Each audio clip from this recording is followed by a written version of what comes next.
The Arctic Night. Survival in the polar winter. Imagine a world where the sun abandons the sky for months, where darkness is not the absence of life, but the catalyst for its most remarkable transformations, where silence speaks, where cold preserves, where creatures have learned not merely to survive, but to thrive in conditions that would extinguish most life on Earth. This is not a distant planet. This is not science fiction. This is the Arctic during polar night. A realm of endless twilight and celestial light, of hunters who navigate by starlight and prey who vanish into snow, of an ecosystem that has turned winter's cruelty into an intricate dance of adaptation. For the next hours, we journey into this darkness together, to witness what happens when the sun disappears, to discover the hidden lives that unfold beneath the aurora's glow, to understand how life reimagines itself when the world transforms into something ancient, beautiful, and utterly unforgiving. Let the night begin. Chapter 1. The Descent into Darkness. There exists a line on our planet. Not a physical border you can touch, not a wall or a fence, but a mathematical boundary drawn by the relationship between Earth and Sun. At approximately 66 degrees 34 minutes north latitude, the Arctic Circle marks the threshold where something extraordinary unfolds each year. Our planet tilts, 23.5 degrees to be precise. As Earth journeys around the Sun, this tilt means that during winter months, the northern hemisphere's pole turns away from our star. The geometry is simple, but the consequence is profound. Entire regions are obscured from direct sunlight. The sun does not rise, not for days, not for weeks, in some places, not for months. This is not mythology. This is not an exaggeration. This is celestial mechanics playing out with mathematical certainty, transforming one of Earth's most dramatic landscapes into a realm of extended darkness. The polar night is coming. Across the tundra, the first signs are already visible. Flocks of geese move south against a golden sky, their formations perfect, their departure urgent. A thermometer mounted on a weathered research station shows the temperature dropping degree by degree, night by night. The landscape still glows with autumn light, but something in the air has changed. The angle of the sun, the quality of the shadows, the whisper of wind across ice that has begun, quietly, to thicken. The Arctic is preparing for transformation. The trigger arrives with the autumnal equinox.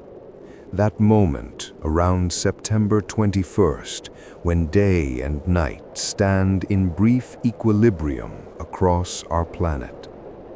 Here, at the top of the world, this astronomical event signals something far more dramatic than the simple arrival of fall. The sun's geometric center touches the horizon. Mathematics suggests it should vanish, but the sun is not a point of light. It is a disk, and Earth's atmosphere bends and refracts its rays. For days, even weeks after the equinox, the sun remains visible, clinging to the horizon, tracing a lower and lower arc across the southern sky. But each day, it sinks deeper. The descent into polar night is not instantaneous. It unfolds slowly, gracefully across 2 months. Each sunrise comes later. Each sunset arrives earlier. The sun's path across the sky compresses, flattens, until it barely clears the horizon at all.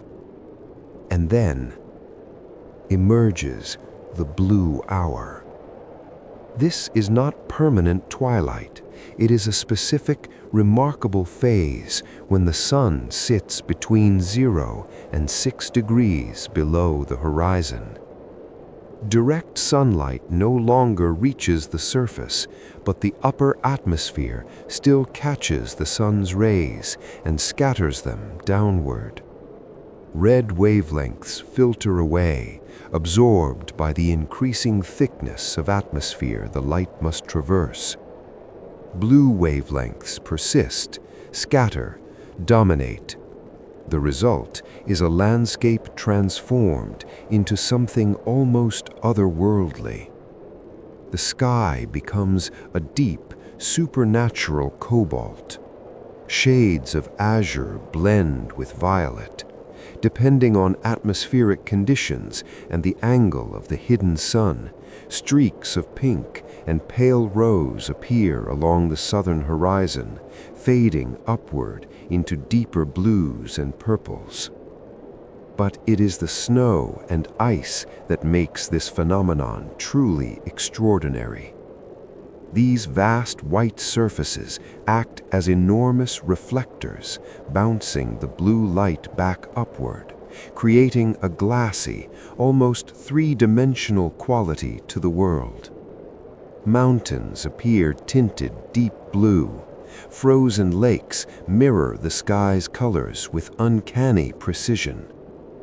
Shadows stretch long and soft, no longer sharp-edged but diffused, creating a dreamlike quality where depth becomes difficult to judge, where the familiar landscape takes on an ethereal character.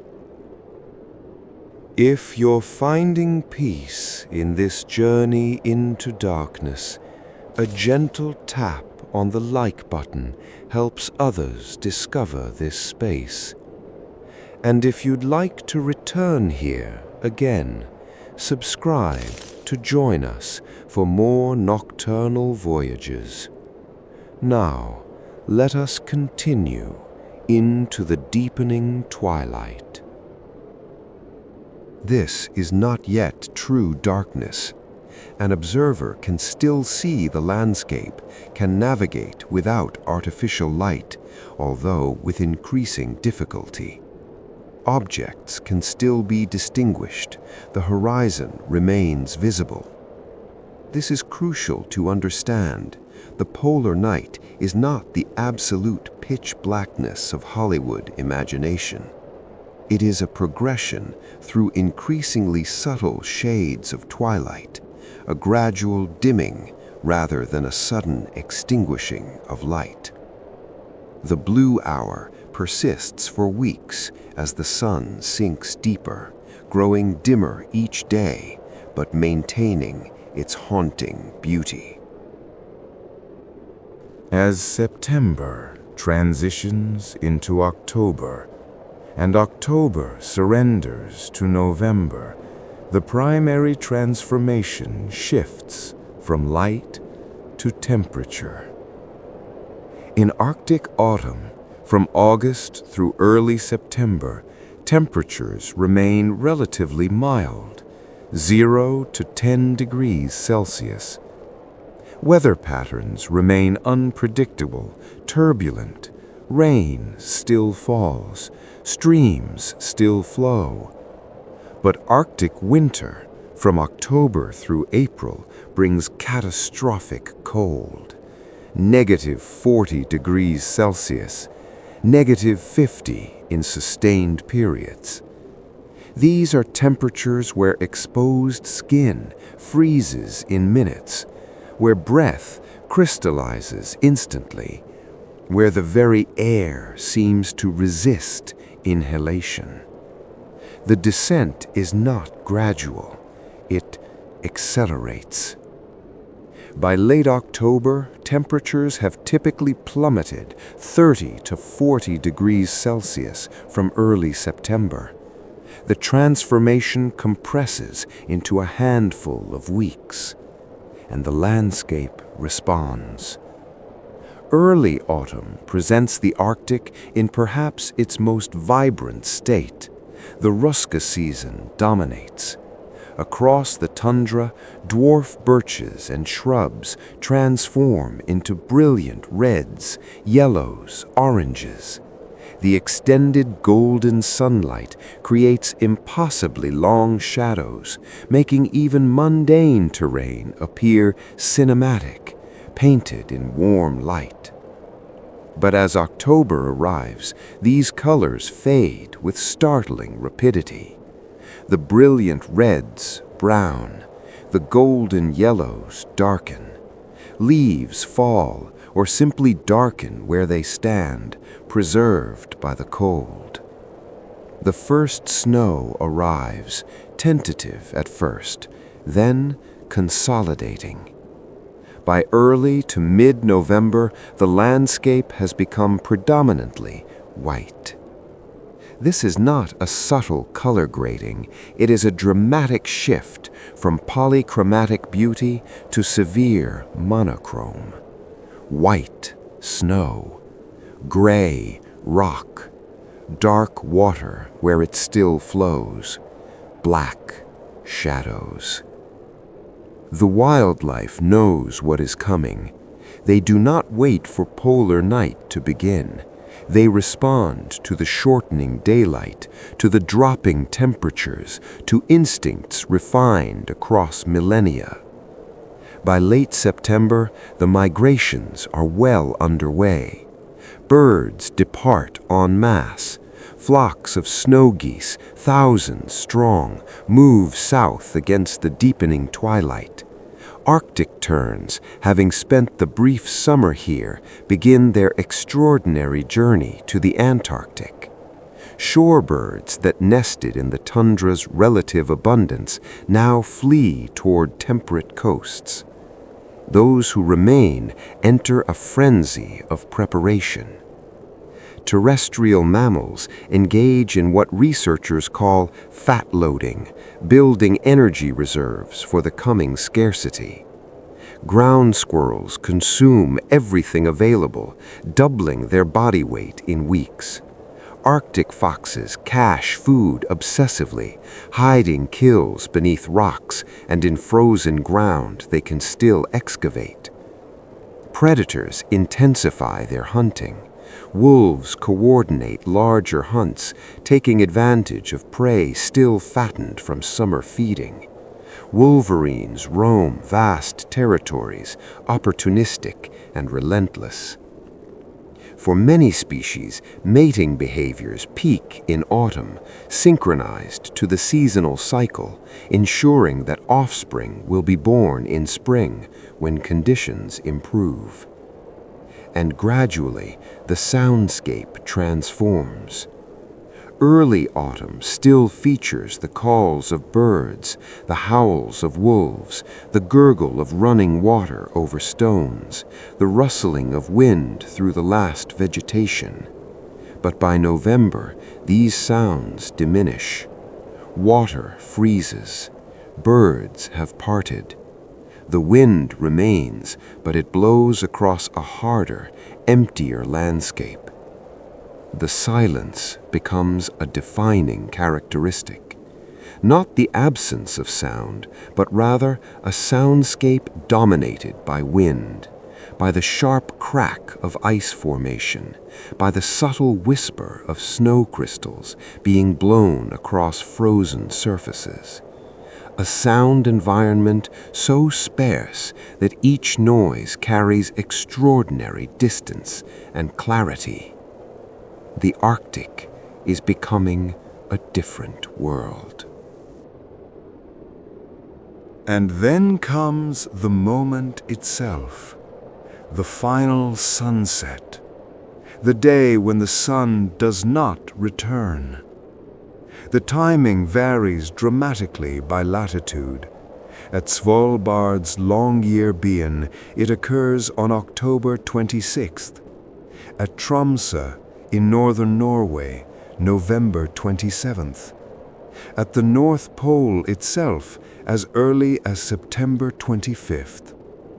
For communities situated precisely on the Arctic Circle, true polar night lasts only a single day at winter solstice.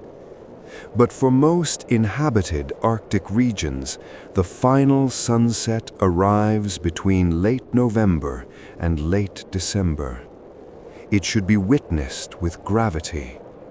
The sky displays its most dramatic colors, deep oranges and reds along the southern horizon where the sun makes its final low arc, pinks and purples spreading upward.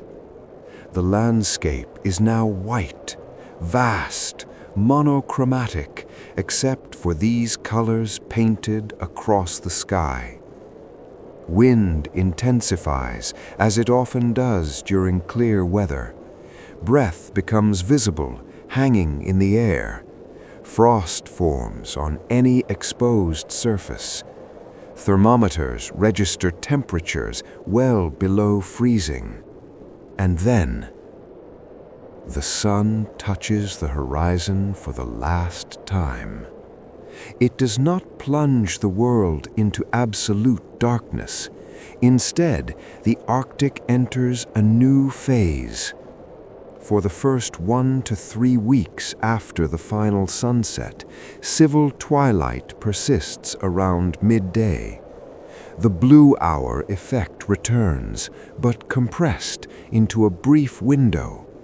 The landscape remains visible during these hours, though dimly. Navigation is still possible. The world is not dark, but dusky, suffused with that extraordinary blue light. As the weeks progress, even this diminishes. Nautical twilight follows, offering dimmer conditions where only the brightest stars become visible during the darkest hours. Then astronomical twilight, where the sun sits 12 to 18 degrees below the horizon. But even this is not absolute darkness. Time-lapse reveals the progression. The midday blue hour, initially lasting 3 hours, shrinks to 1 hour, then to mere minutes of faint glow on the southern horizon. But simultaneously, other sources of light emerge. The moon rises, and on the snow, its light is amplified, reflected, scattered. A full moon can illuminate the landscape with surprising clarity, casting shadows, revealing terrain. Stars appear with intensity rarely seen at lower latitudes. No light pollution, no atmospheric haze from warmth and moisture. The stars do not twinkle, they burn, steady and bright. And above it all, the aurora begins to dance. Green curtains of light ripple across the sky, driven by solar winds interacting with Earth's magnetic field. Sometimes white, sometimes purple, sometimes deep red. They move in silence, shifting and flowing like some celestial choreography, providing light that seems almost conscious in its beauty. The Arctic has not gone dark, It has simply changed its sources of illumination. There is an assumption about the polar night that life ceases, that the Arctic enters a kind of suspended animation, that the darkness brings stillness and silence and a pause in the rhythms of existence. This assumption is false. Research reveals something remarkable. Even in the depths of polar night, ecological activity continues. Marine zooplankton maintain their vertical migration patterns, rising and falling through the water column in response to light levels imperceptible to human eyes. Arctic microbes continue metabolic activity, responding to the faintest variations in lunar and stellar illumination. Seabirds hunt in near total darkness, using specialized sensory adaptations. Their eyes are structured differently, gathering what little light exists with extraordinary efficiency. Marine species, clams and sea snails, and deep water organisms continue their daily behavioral cycles, their internal clocks maintaining rhythms established over countless generations. Above the darkening landscape, the northern lights intensify as autumn deepens. Their appearance signals not just beauty, but continued electromagnetic and atmospheric activity. Energy and life persist in the apparent darkness. The Arctic has not died. It has simply entered a different state of being, one where survival demands innovation, adaptation, and an intimacy with the environment that only this level of challenge can forge. In the darkness ahead lies a world of extraordinary resilience, where life has engineered solutions we are only beginning to understand, where the absence of light has not brought absence of life, but rather an evolution of strategies, behaviors, and biological innovations that allow existence to continue in conditions that seem, to human perception, impossibly harsh. The polar night has arrived, and in this darkness, life endures. Chapter 2: The Celestial Symphony. The sun has vanished beneath the horizon. For weeks now, for months ahead, it will not return. The Arctic stands in perpetual twilight, in darkness, in what should be emptiness. But look up. The sky is not empty. It has never been empty. The sun's departure has not extinguished light. It has simply transformed it, relocated it, reimagined it into both subtle and spectacular forms.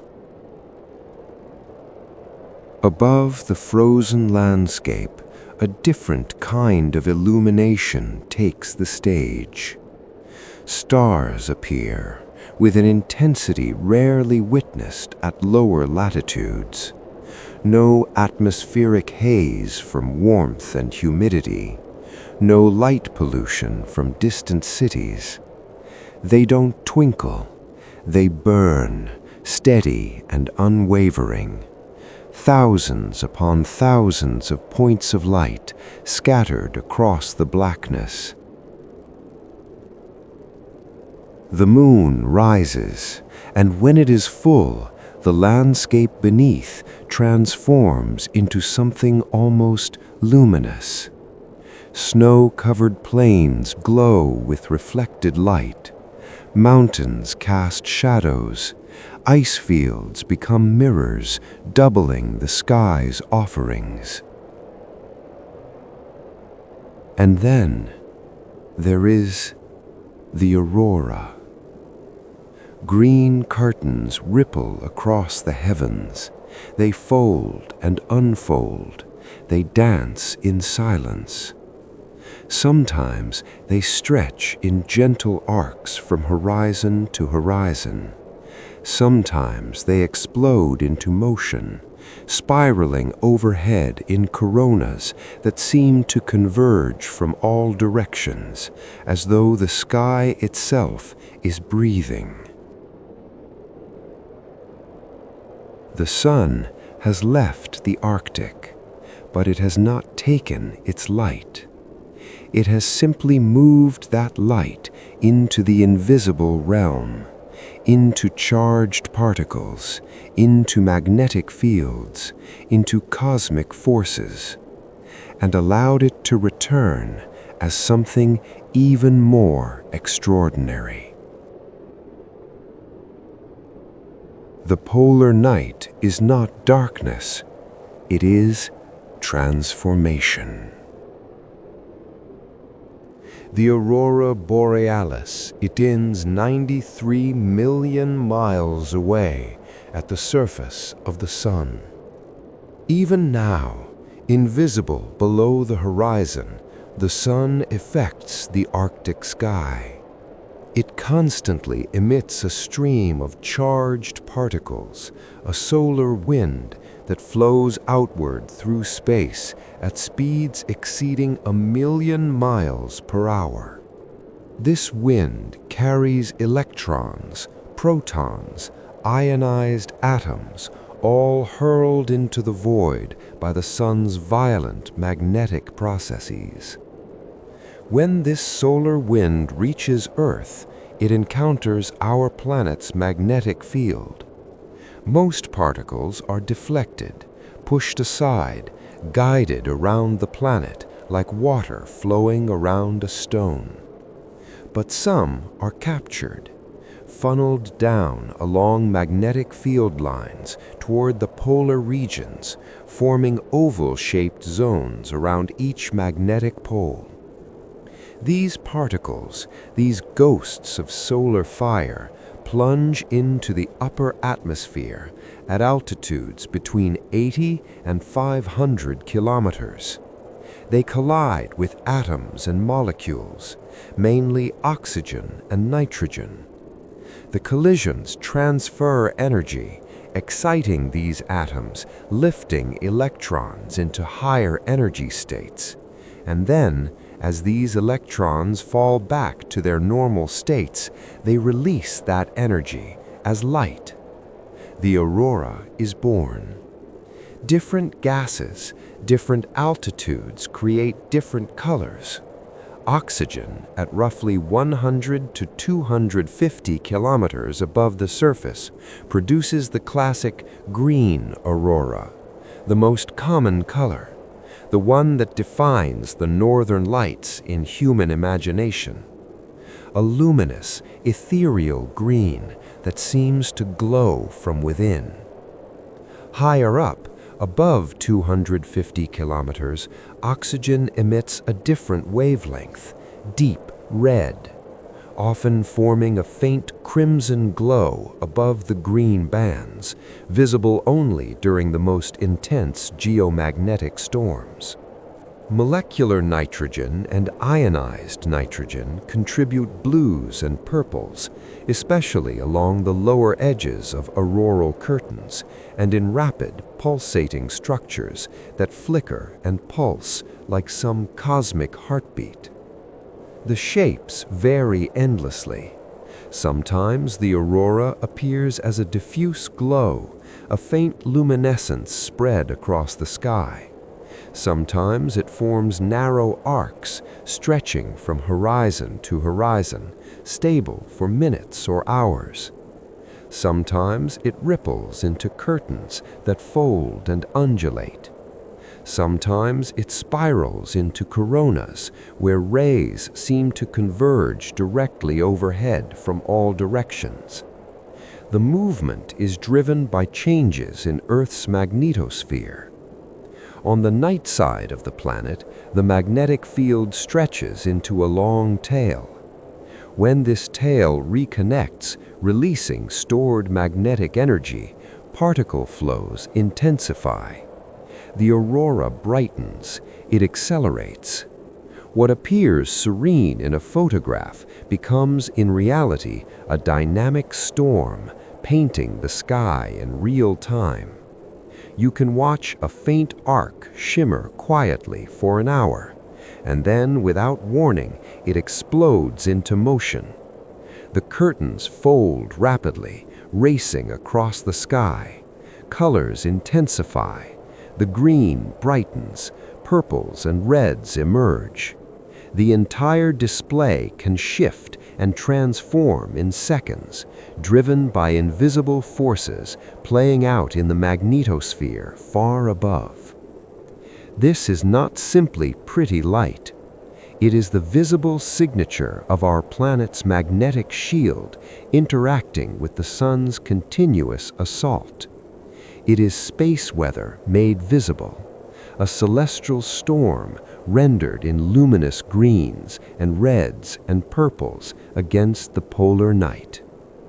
And in the Arctic, the dark season makes this display endlessly accessible. Technically, the aurora can occur at any time. What you need to see it is darkness, a clear sky, and sufficient solar activity. But in the Arctic, the polar night provides something extraordinary. From late September through late March, there are long windows each night when auroras can become visible. And during full polar night, between late November and mid-January, in places like Tromsø and Svalbard, there is no daylight at all to wash out faint aurora. The sky is effectively ready at any hour. Provided the clouds stay away, the aurora can appear at dawn, at noon, at midnight. Time becomes irrelevant. The best viewing zone is the auroral oval, a band roughly 2,500 kilometers wide, circling the magnetic pole. It passes over northern Norway, Iceland, Greenland, northern Canada, Alaska. Communities within this band witness auroras with remarkable frequency during the dark months. When the sun leaves the Arctic sky, it does not take its light with it.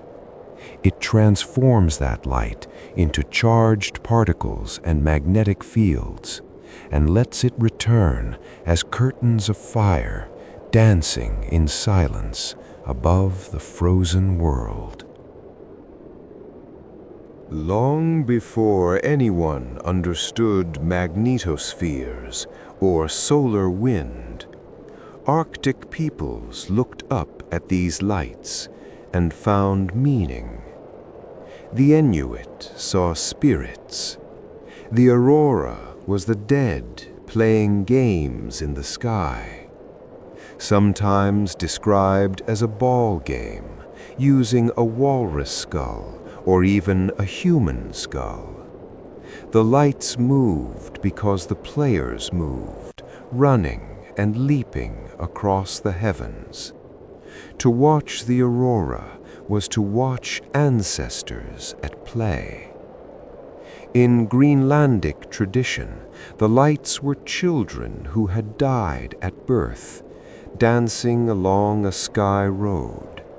Their movements were joyful, freed from earthly pain, celebrating in the realm beyond. But not all interpretations were comforting. Some Inuit of Hudson Bay regarded the lights as lanterns carried by pursuing demons. The lights were not celebration, but warning, something to be feared, avoided, respected from a distance. Certain Algonquin and Fox peoples interpreted the lights as omens of conflict, signs of enemies approaching, harbingers of war and revenge written across the night. In Norse tradition, the aurora carried different weight. The shimmering arcs were reflections from the armor of Valkyries, warrior women of Odin, who rode across the sky to choose the slain from battlefields and carry them to Valhalla. The lights were the glow of their crossing, the shimmer of shields and spears catching some celestial light as they moved between worlds. In Finnish folklore, the aurora became revantrellet, foxfires, a magical fox running across snow ridges, its tail sweeping up snowflakes that catch moonlight and ignite the sky in cascades of color. The aurora as mischief, as trick, as the signature of a creature both clever and otherworldly. Among the Sami, the aurora commanded deep respect, even fear. To whistle at the aurora, to mock it, to draw its attention was discouraged. There were beliefs that the lights could reach down if provoked, that they could take you, that they were forces beyond human understanding, deserving reverence and caution. The same physical phenomenon, the same collision of solar particles with atmospheric gases, but reinterpreted through culture, through need, through the human impulse to find story and meaning in the cosmos. Children's spirits playing, warrior queens riding, foxes sketching fire, ancestors watching. The aurora is all of these things, and none of them. It is physics and poetry simultaneously. When the aurora fades, when the sky grows quiet, another light takes precedence: the moon. During polar night, the moon often becomes the primary source of illumination, especially near full and high above the horizon. And in the Arctic, the moon does not behave as it does at lower latitudes. Here, the landscape amplifies its light. Snow and sea ice possess extraordinarily high albedo. They reflect a large fraction of the light that strikes them. Fresh snow can reflect 80 to 90% of incoming light. When a full moon shines on a snow-covered Arctic landscape, that light bounces back, scatters, multiplies. The result is a landscape bright enough to navigate, bright enough to cast clear shadows, bright enough in some conditions to resemble a kind of twilight, a monochrome day rendered in silvers and blues. Mountains glow. Frozen fjords reflect the moon's image with startling clarity. Snowfields become luminous plains, almost metallic in their brightness. Shadows stretch long and sharp across the surface, blue-toned, defined. A person walking across this landscape casts a distinct silhouette. An Arctic fox moving along a ridge becomes briefly visible against the moon-bright snow. A polar bear, white against white, reveals itself through shadow and subtle contrast. In the Arctic, darkness is rarely empty. The moon turns ice into mirrors. It transforms snowfields into stages where light and shadow perform their quiet choreography. For creatures adapted to the polar night, moonlight becomes a rhythm. Predators use the bright phases to hunt. Prey become more cautious when the moon is full, knowing they are more visible. Entire behavioral patterns shift with the lunar cycle, synchronized to this secondary sun that rules the winter sky. And beyond the moon, beyond the aurora, the stars themselves provide structure to the darkness. At the center of the northern sky sits Polaris, the North Star. Almost directly above Earth's rotational North Pole, it appears fixed, while all other stars wheel around it in great circles through the night. For centuries, this apparent stillness made Polaris invaluable. Sailors used it to find true north. Polar explorers estimated their latitude by measuring its height above the horizon. Arctic travelers navigating across featureless ice or tundra in darkness used Polaris as their constant, their unwavering reference point. The Big Dipper, Ursa Major, served as a guide to finding Polaris. The two outer stars point directly toward the North Star. Even in moonless darkness, even when aurora and clouds obscured parts of the sky, the constellations provided direction. But navigation was more than just stars. Indigenous Arctic peoples combined celestial cues with environmental signs. Wind direction, snow formations called sastrugi, carved by prevailing winds, sea ice patterns, animal movements. The navigation system was rich, orally transmitted across generations, deeply tied to the night sky, but integrated with intimate knowledge of the land itself. During true polar night at high latitudes, astronomical twilight never fully comes. The sky remains dark enough that even sixth magnitude stars, the faintest visible to the naked eye, can be seen throughout the entire day when clouds part. In the darkest stretches, away from moonlight and aurora, the Milky Way arches overhead as a bright, detailed band, far more intense than most people have ever witnessed, a river of stars flowing across the black. Bright planets shine with startling intensity. Jupiter, Venus, outshining even vivid aurora for brief periods, hanging above the snowy horizon like beacons. Even in the absence of aurora and moon, the night sky is never perfectly black. Faint emissions from the upper atmosphere create a delicate background glow. Air glow, natural sky glow, reflected starlight. The atmosphere itself participates in this illumination. And calm patches of ocean, leads in the sea ice, become mirrors. They reflect aurora, moon, and star fields, effectively doubling the sky, creating the impression that light exists both above and below, that the observer stands suspended between two celestial spheres.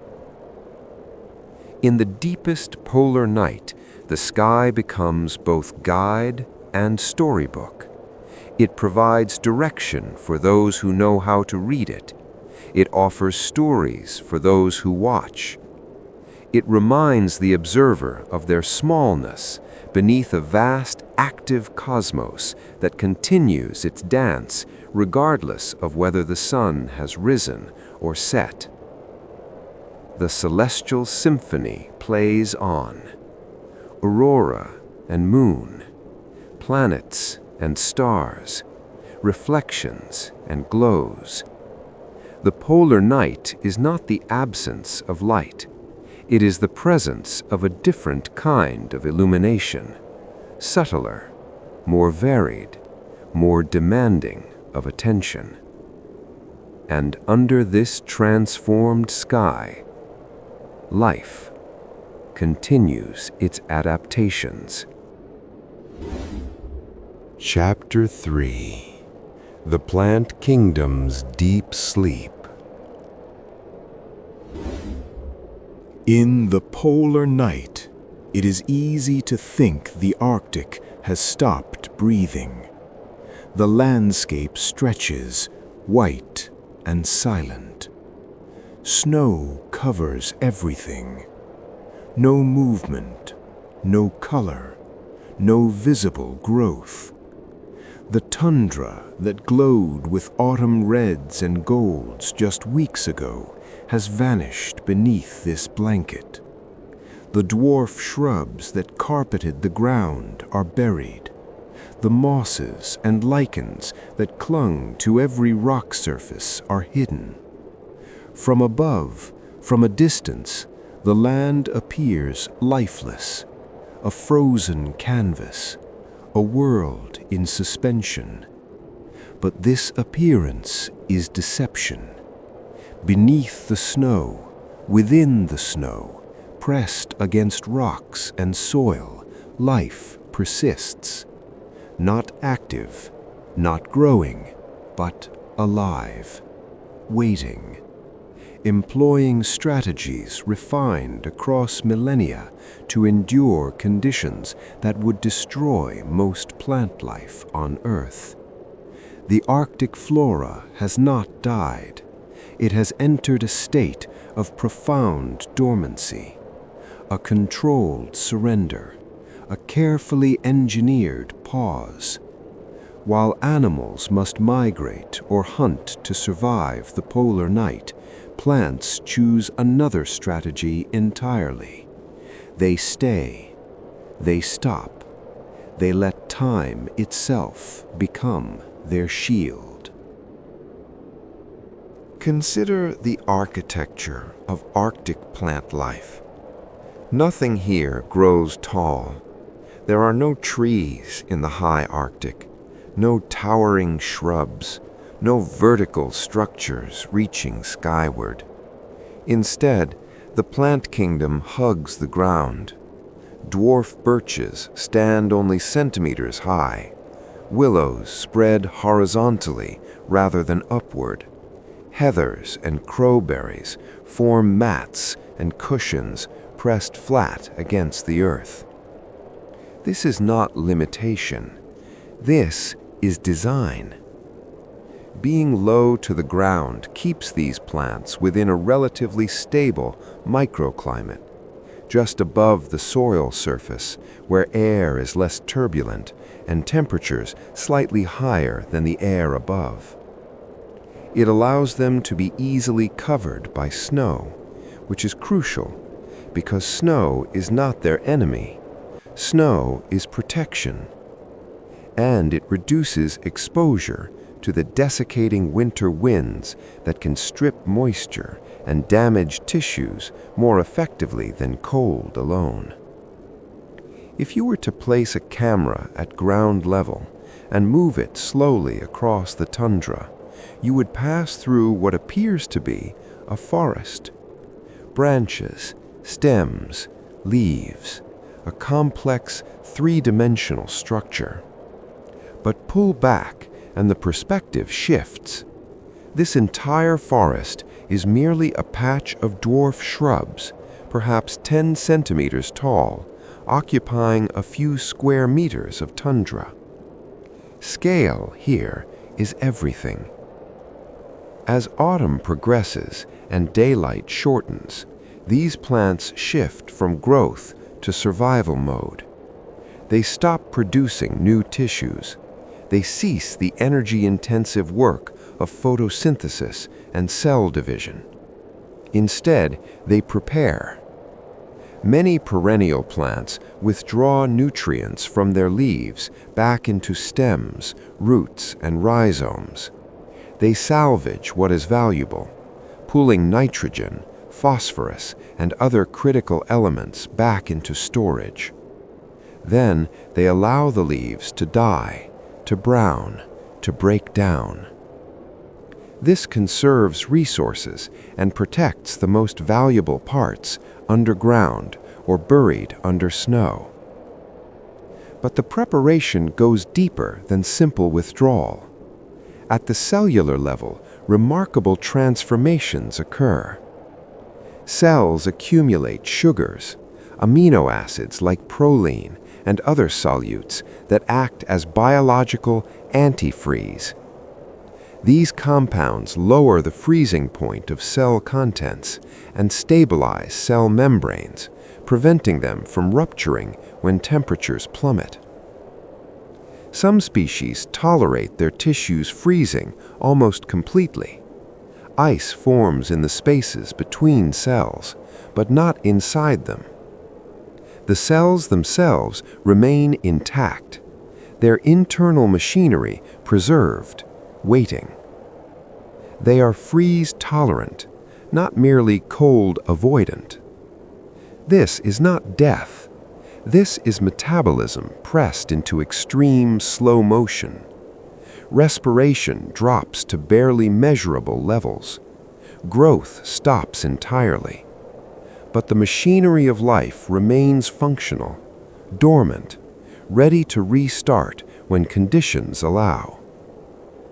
Deciduous dwarf shrubs, like certain birches and willows, shed their leaves entirely. But before the last leaf falls, next year's buds are already formed and sealed with protective scales. Tiny, compact structures containing all the genetic instructions needed to produce new leaves when light returns. Evergreen dwarf shrubs and mosses take a different approach.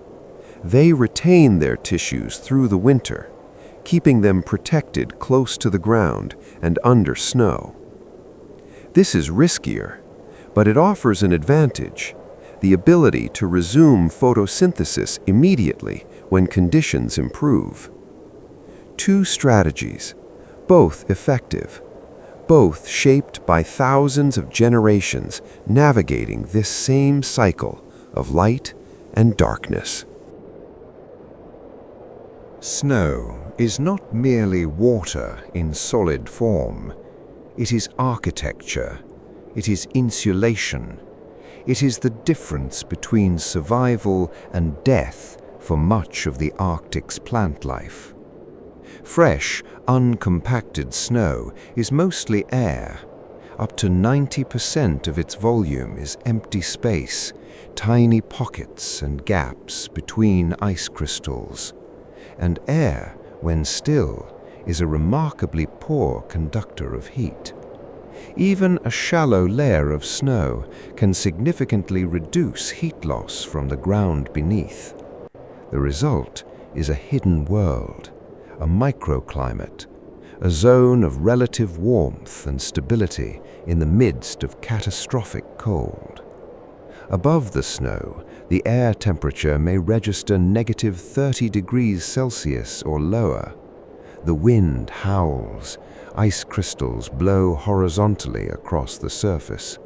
Exposed skin would freeze in minutes. Exposed plant tissue would desiccate and fracture. But beneath the snow, near the soil surface, temperatures often hover much closer to 0 degrees Celsius. The snowpack acts as a thermal buffer, dampening the extreme temperature swings of the air above. This zone, this sheltered space beneath the snow, is called the sub-Nevian environment, and it is where much of the Arctic's plant life spends the polar night. Imagine sinking slowly through the snow layer. The howling wind fades, the turbulent, frigid air disappears. You enter a realm of stillness. Here, pressed against the frozen soil, are the stems of dwarf shrubs, the buds that will become next summer's leaves, moss cushions, frost-dusted but intact, lichen thalli clinging to rocks. The snow above protects them from abrasive wind, from scouring ice, from the most extreme temperature fluctuations. It creates a stable, insulated chamber where dormancy can proceed without the additional stress of exposure. For plants barely centimeters tall, this matters immensely. Being buried by snow is not a burden, it is salvation. Within this sub-Nevian world, other life persists as well. Tiny invertebrates, microscopic bacteria and fungi that continue metabolic activity at levels imperceptible to human measurement. The snow layer is not empty. It is inhabited quietly by organisms adapted to function in conditions most life cannot tolerate. The tundra has not stopped. It has simply slowed to a rhythm beyond human perception. Among the most extraordinary survivors of the polar night are the lichens. A lichen is not a single organism. It is a symbiosis, a partnership between a fungus and an alga. The fungus provides structure, protection, a framework for existence. The partner photosynthesizes when light and liquid water are available, producing the sugars that sustain them both. Lichens can survive conditions that would obliterate most life. Extreme cold, extreme dryness, prolonged darkness. When conditions become hostile, they simply desiccate. They dry out completely, entering a state of cryptobiosis, hidden life. Metabolism ceases. They become brittle, dormant, seemingly lifeless. And then, when a brief thaw arrives, even in midwinter, under the faintest light, they rehydrate. Within hours, photosynthesis resumes. They are alive again. This ability to switch on and off allows lichens to persist where no other plant can survive. But their survival comes at a cost: time. Lichens grow extraordinarily slowly, often just fractions of a millimeter per year. The orange, yellow, and gray crusts that paint the rocks may expand by less than a millimeter annually. Some of these tiny survivors are decades or even centuries old. They are time made visible. Pages of a book written over lifetimes, silently enduring cycle after cycle of polar night.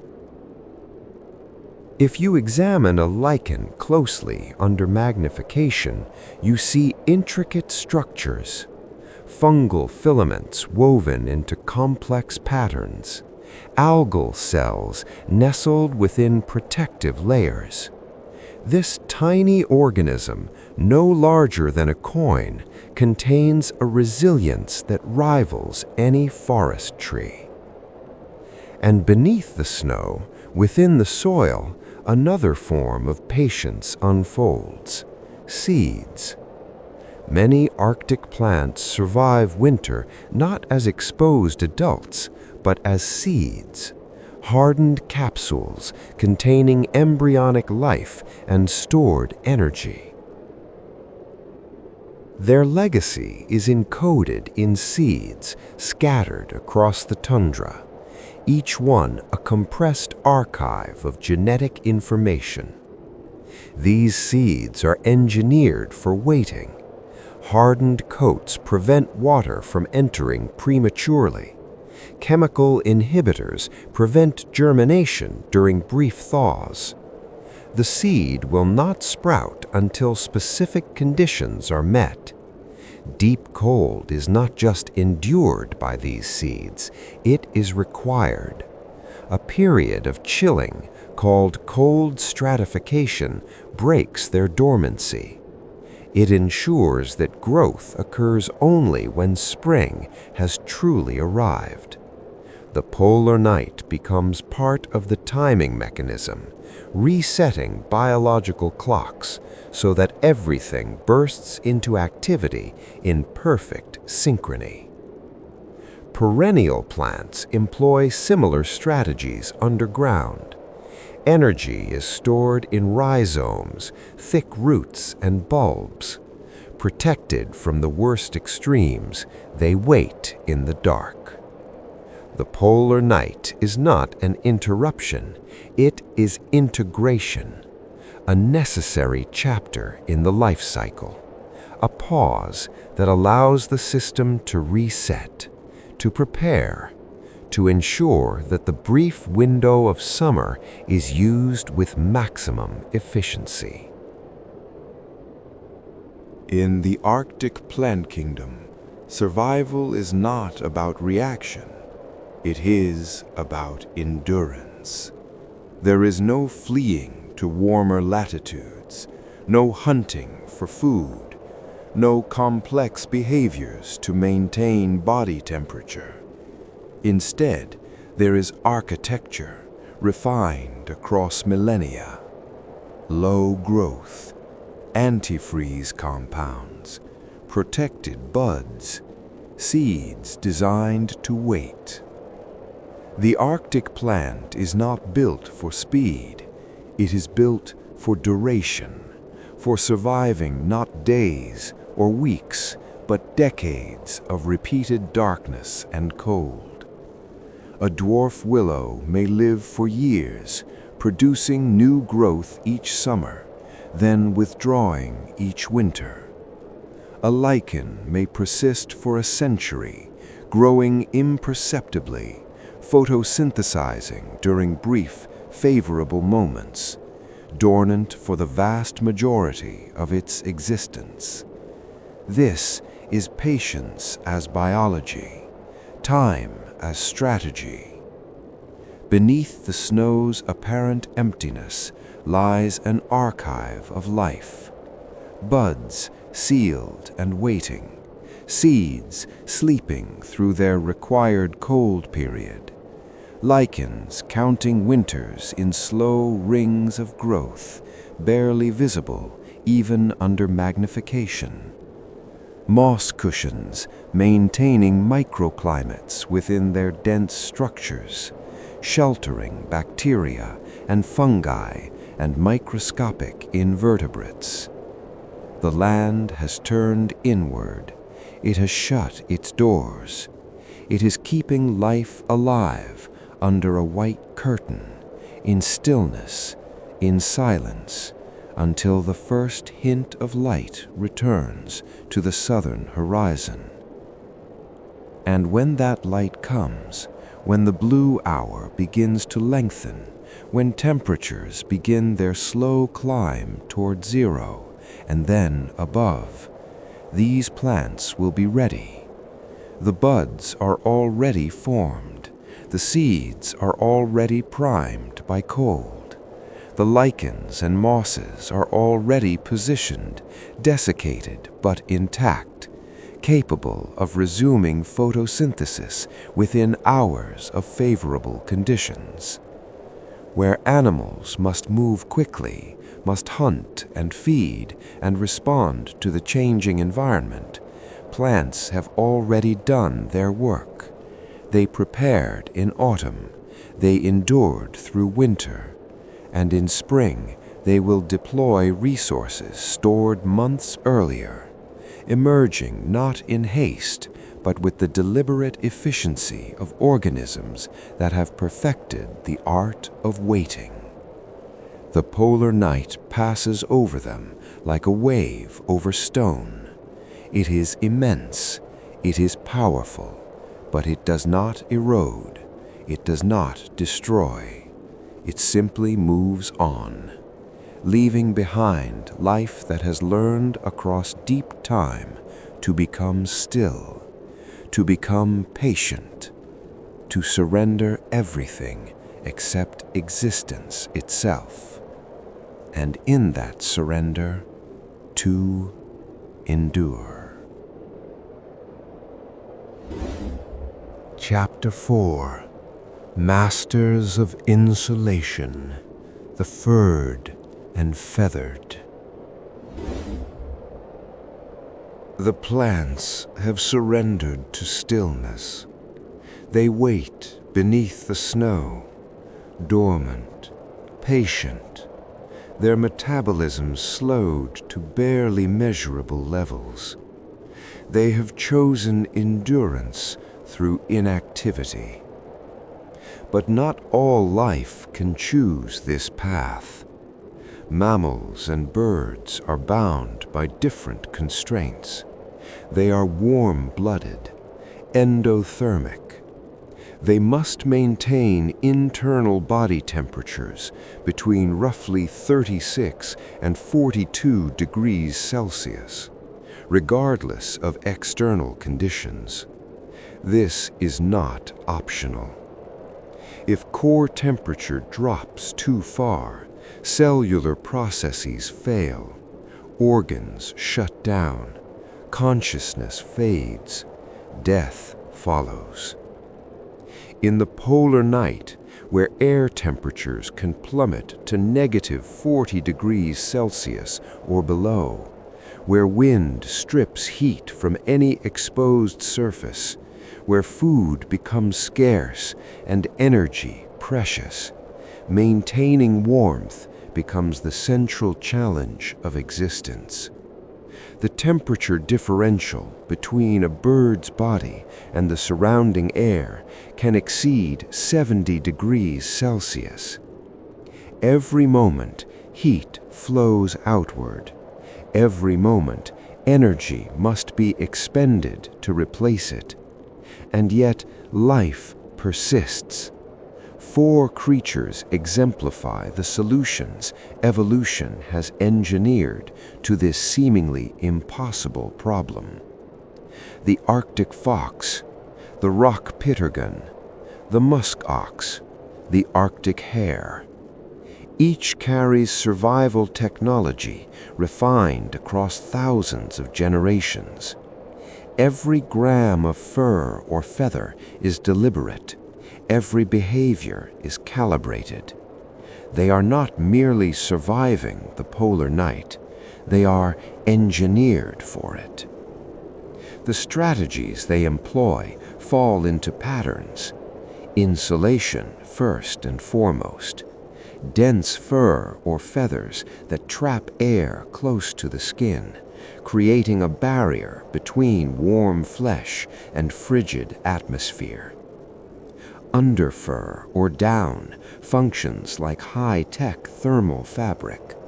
Guard hairs or outer feathers shed wind and moisture. Shape matters as well. Compact bodies with small extremities reduce surface area and minimize heat loss. Round forms conserve warmth better than elongated ones. Ears shorten, tails thicken, limbs become stocky. Behavior provides another layer of protection. The use of snow itself as insulation, burrowing, creating dens, tunneling into drifts. What seems like the enemy becomes an ally.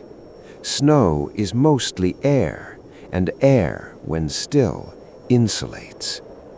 Huddling, gathering in groups to share radiant heat, bodies pressed together, reducing the exposed surface area of the collective. And finally, energy budgeting. Lowering activity during the worst conditions, moving only when necessary, foraging and scavenging with maximum efficiency to avoid wasting precious calories on fruitless searches. These are the tools. Now, the masters who wield them. Watch the wind move through the Arctic fox's winter coat. The fur is so dense that the wind cannot penetrate it. Individual hairs sway at the surface, but beneath, in the underlayer, the air remains still, trapped, insulating. The fox possesses one of the most effective natural insulators of any mammal its size. In summer, the fox wears a different coat, shorter, brownish or gray, matching the tundra's rocks and vegetation. But as autumn shortens and temperatures drop, the transformation begins. The winter coat grows in thick, extremely dense, pure white, covering not just the body, but the legs, even the feet. The tail becomes a thick plume, almost comically oversized. But this tail is not ornament, it is tool. When storms arrive, when wind drives snow horizontally across the tundra, the fox curls into a tight ball. It wraps that thick tail over its nose and face, creating a sealed chamber where its breath warms the air it breathes. The position minimizes exposed surface area. Every part of the fox's body is either covered by its own fur or pressed against another fur-covered part. If the fox is well fed, if it has sufficient energy reserves, it can maintain body temperature in extreme cold with minimal additional metabolic expense. The coat does the work. But the white coat serves another purpose beyond warmth. Against snow, the Arctic fox becomes nearly invisible. It can lie motionless on a snowfield and vanish from view entirely. Only movement reveals it, a twitch of an ear, the dark gleam of an eye, the sudden burst of motion when it springs. This camouflage serves both hunting and survival. The fox is a predator of small rodents, primarily lemmings, which tunnel through the subnivean zone beneath the snow. The fox listens, tracks movement below the surface, then leaps, diving nose first through the snow crust to pin prey it cannot see. But the fox is also prey. Wolves hunt foxes, so do larger raptors when light permits. Being invisible provides a margin of safety.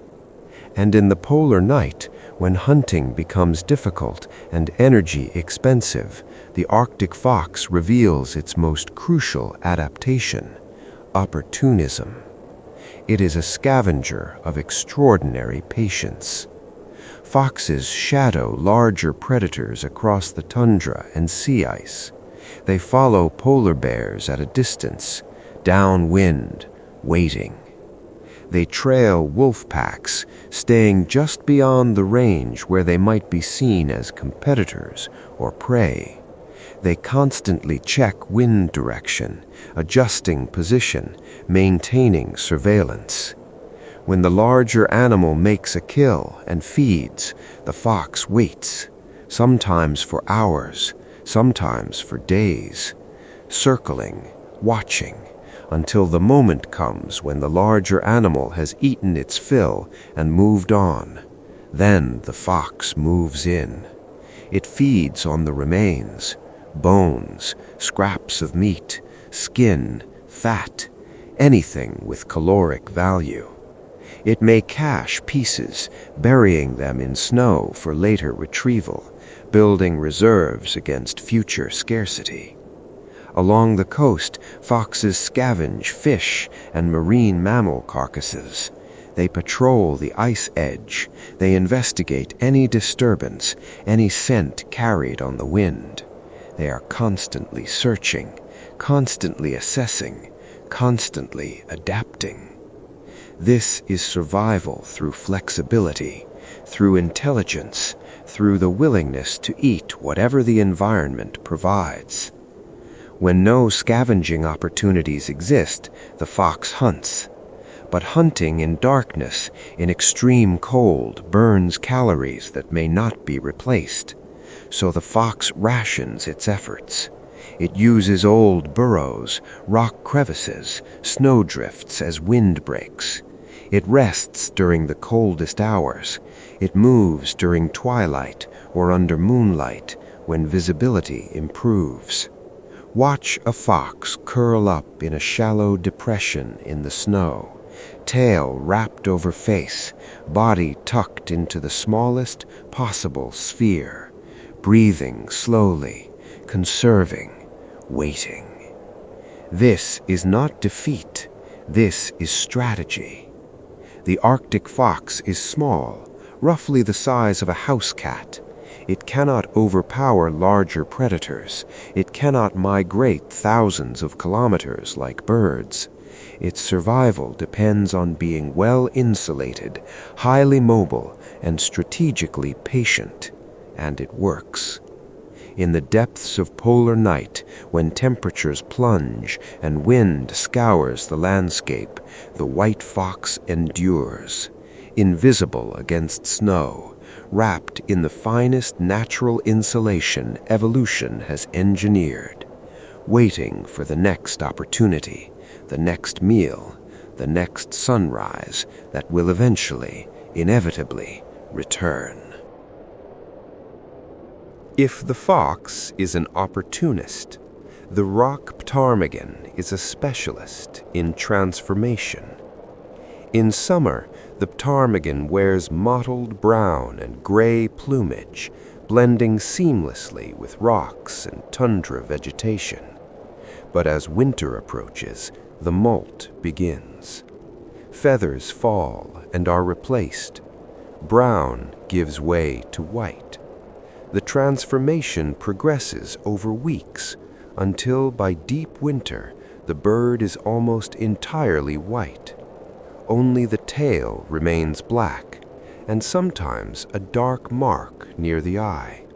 But this is not merely camouflage. The winter plumage is substantially thicker than summer feathers. Dense down grows beneath the outer layer, creating insulation that rivals any Arctic mammal's fur. The bird becomes essentially a feathered sphere. Look closely at the ptarmigan's feet. Where most birds have scaled, bare legs and toes, the ptarmigan's feet are heavily feathered in winter. Dense feathers cover the legs, down to the toes, forming natural boots. These feathered feet serve dual purposes: insulation against cold ground and snow, and flotation. The feathers spread the bird's weight across soft snow, like snowshoes, allowing it to walk without sinking deeply. Each feather traps tiny pockets of air.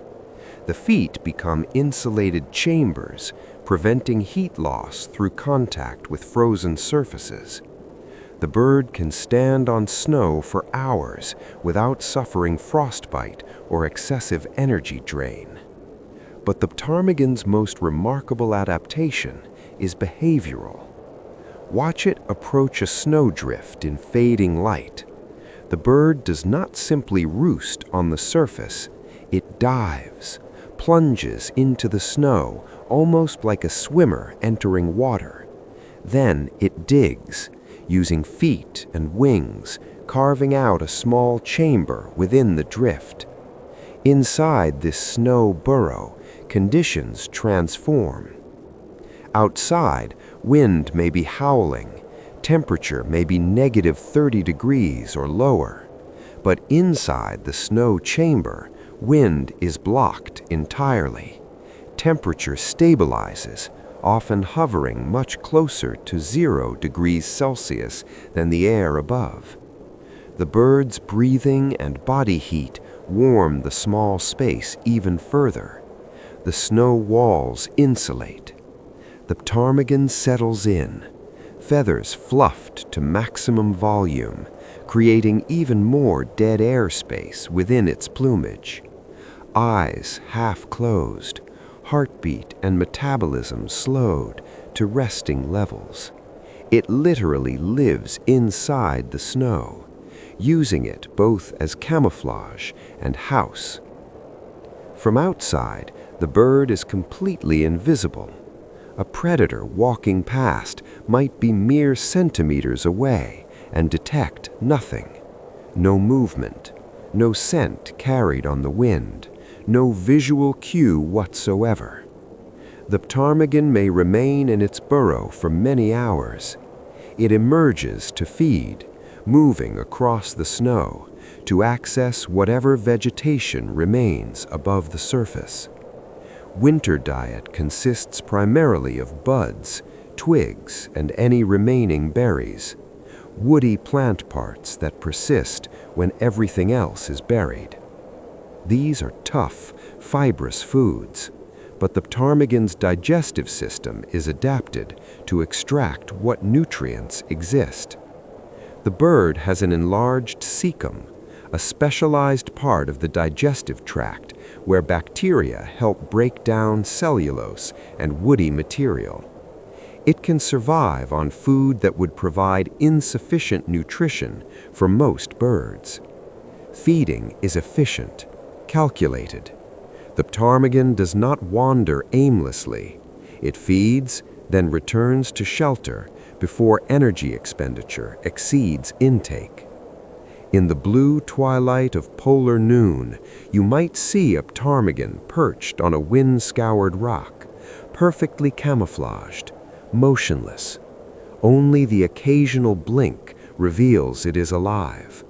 Then, without warning, it bursts into flight, wings beating rapidly, flying low over the snow to a new location. The flight is brief, efficient. The bird lands, pauses, assesses, then either begins feeding or plunges back into snow to create a new burrow. This is survival through architecture, through using the environment itself as protection, through engineering feathers into thermal chambers, through becoming invisible by becoming part of the landscape. The rock ptarmigan does not flee the polar night, it burrows into it. If the ptarmigan represents subtlety and the fox represents opportunism, the muskox represents raw, unyielding endurance. It is a massive animal. Adults can weigh 400 kilograms or more. Stocky, low-slung body, short, powerful legs, thick horns curving down and then up from a heavy skull. It looks prehistoric, ancient, as though it wandered out of the Pleistocene and simply refused to leave. And in a sense, that is accurate. The muskox has survived in the Arctic for tens of thousands of years. Its survival is built on a simple principle: be so well insulated that cold becomes irrelevant. Watch wind blow through a muskox's coat during a blizzard. The outer guard hairs, coarse, long, sometimes reaching nearly to the ground, sway in the wind. Snow accumulates on them. Frost forms. But beneath these guard hairs lies the secret to the muskox's dominance in extreme cold. Kiviut, an underlayer of extraordinarily fine wool, softer than cashmere, warmer gram for gram than nearly any natural fiber known. so fine that it can be spun into yarn lighter than silk, yet possessing insulation properties superior to sheep's wool. The kiviut grows dense against the muskox's skin, creating a thermal barrier that traps body heat with remarkable efficiency. The long outer guard hairs protect this underlayer from wind and moisture. Snow and rain cannot penetrate to the skin. Wind cannot blow away the warm air trapped in the kiviut. The result is an animal that can stand motionless in a blizzard, temperature -40 degrees Celsius, wind driving snow horizontally, and remain metabolically comfortable. But the muskox does not rely solely on individual insulation. They are social animals, forming herds.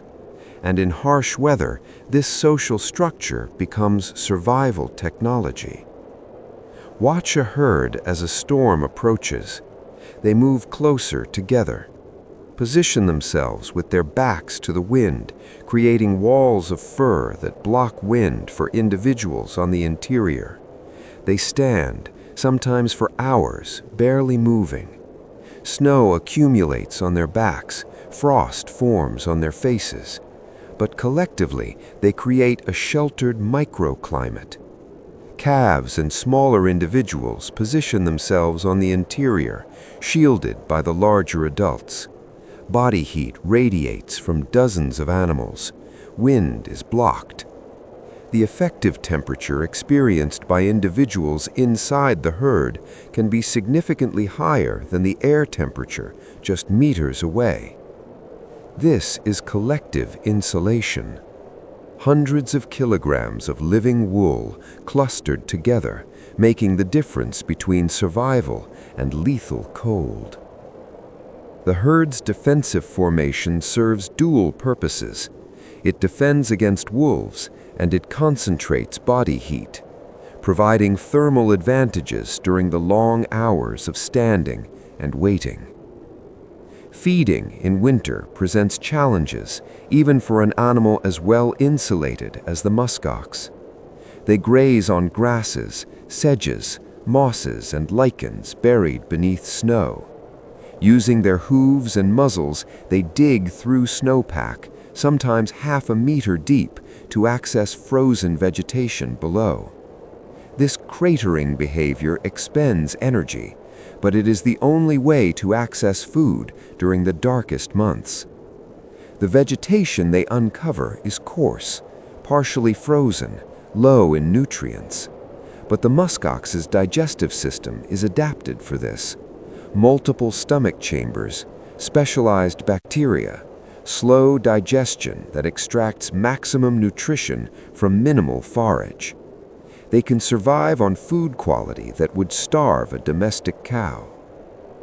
Energy conservation is crucial. Muskoxen do not waste movement. They do not run unless threatened.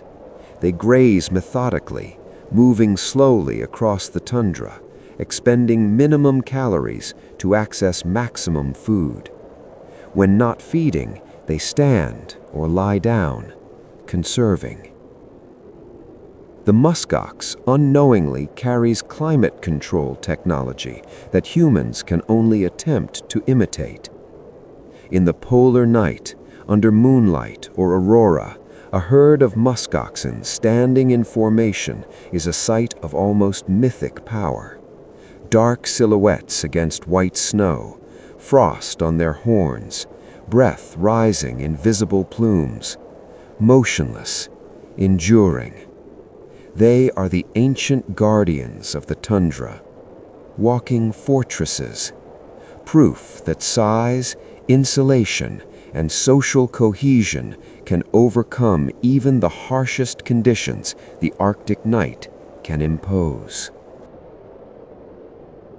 The Arctic hare presents a paradox. It is built for speed. Powerful hind legs capable of propelling it across snow in long, bounding leaps. Broad paws that distribute weight, allowing traction even on ice. It can sprint at speeds exceeding 60 kilometers per hour when threatened, snow spraying behind it, white against white, nearly impossible to track visually. Yet, it spends most of the polar winter sitting perfectly still. Like the fox and the ptarmigan, the hare transforms with the seasons. Summer coat is gray-brown, blending with tundra vegetation and rock. Winter brings white fur, thick and dense, covering the entire body, including the large hind legs. The ears, relatively short, reduce heat loss from highly vascularized surfaces. The hare's body, when at rest, becomes compact and rounded, limbs tucked close, ears laid back. The fur fluffs to maximum thickness, trapping air close to the skin.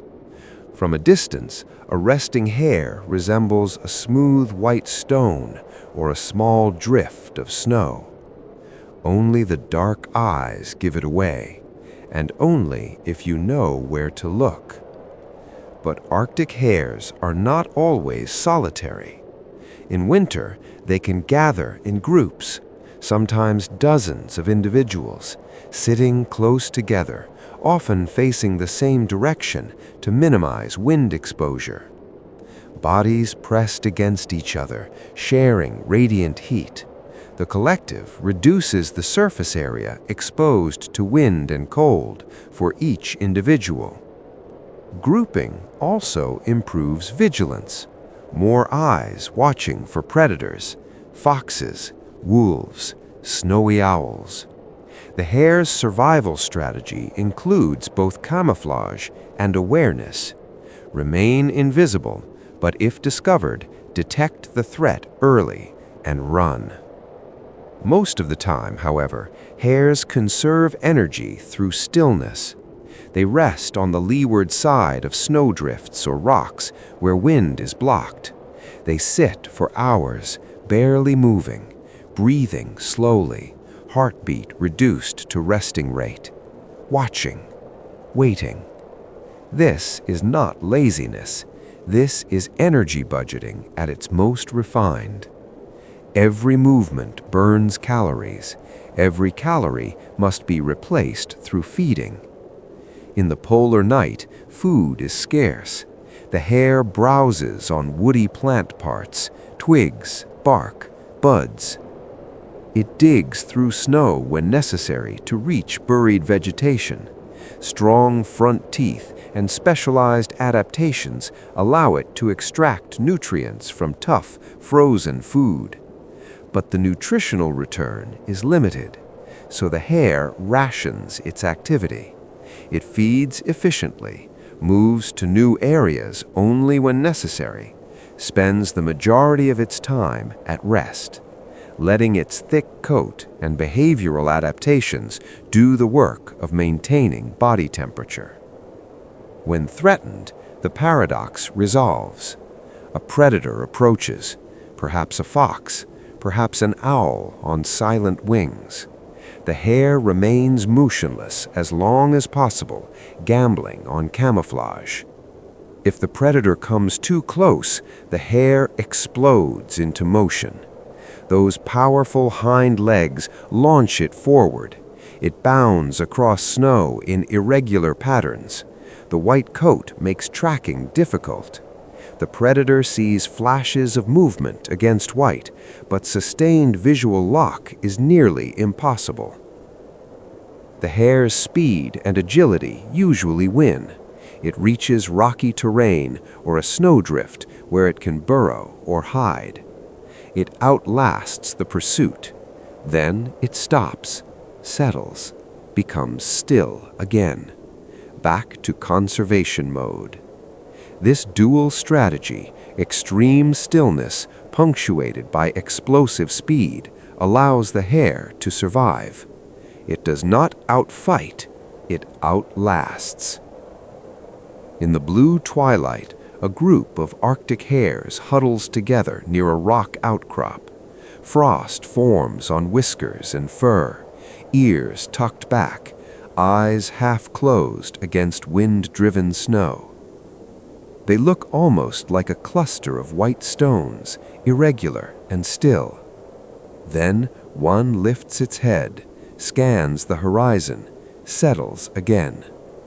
The others do not move. They are waiting for the storm to pass, for a break in the weather when feeding becomes safer, for the slow return of light that will eventually bring longer days, warmer temperatures, and the explosion of summer vegetation. Until then, they sit, they huddle, they conserve. The hare embodies the lesson all these animals teach. Survival in the polar night is not about constant action. It is about knowing when to move and when to be still, when to hunt and when to rest, when to use your insulation and let the environment itself do the work of keeping you alive. 4 animals, 4 approaches.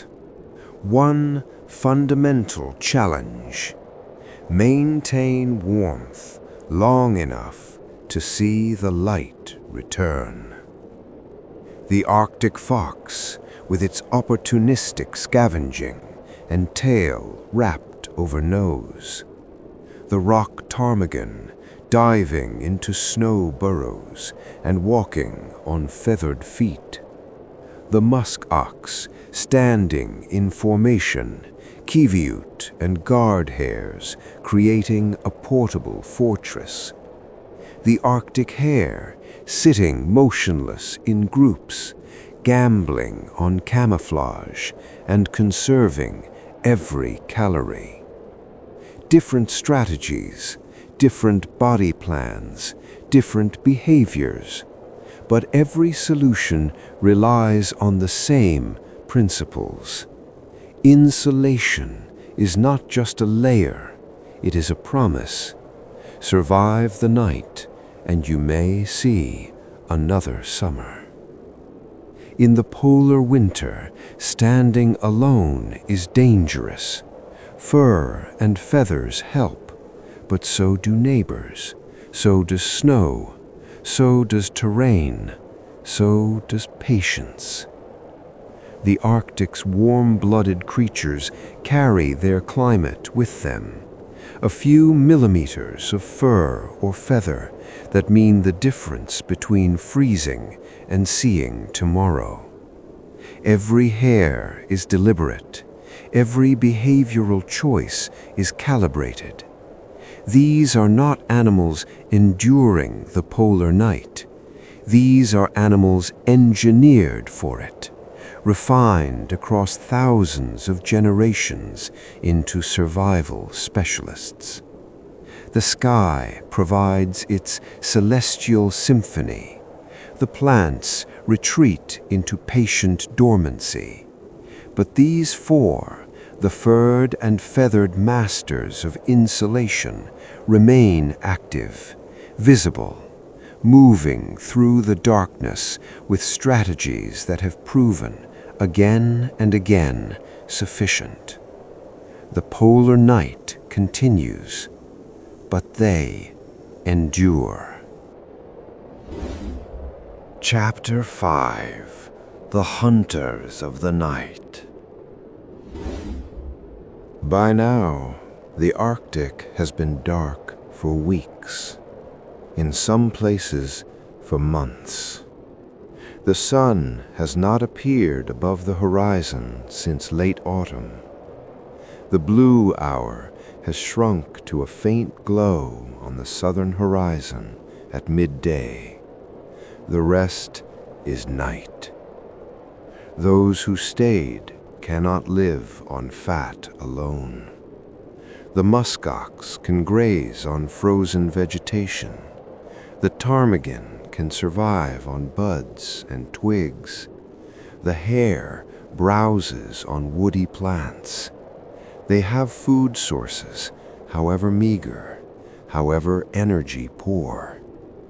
But predators face a different equation.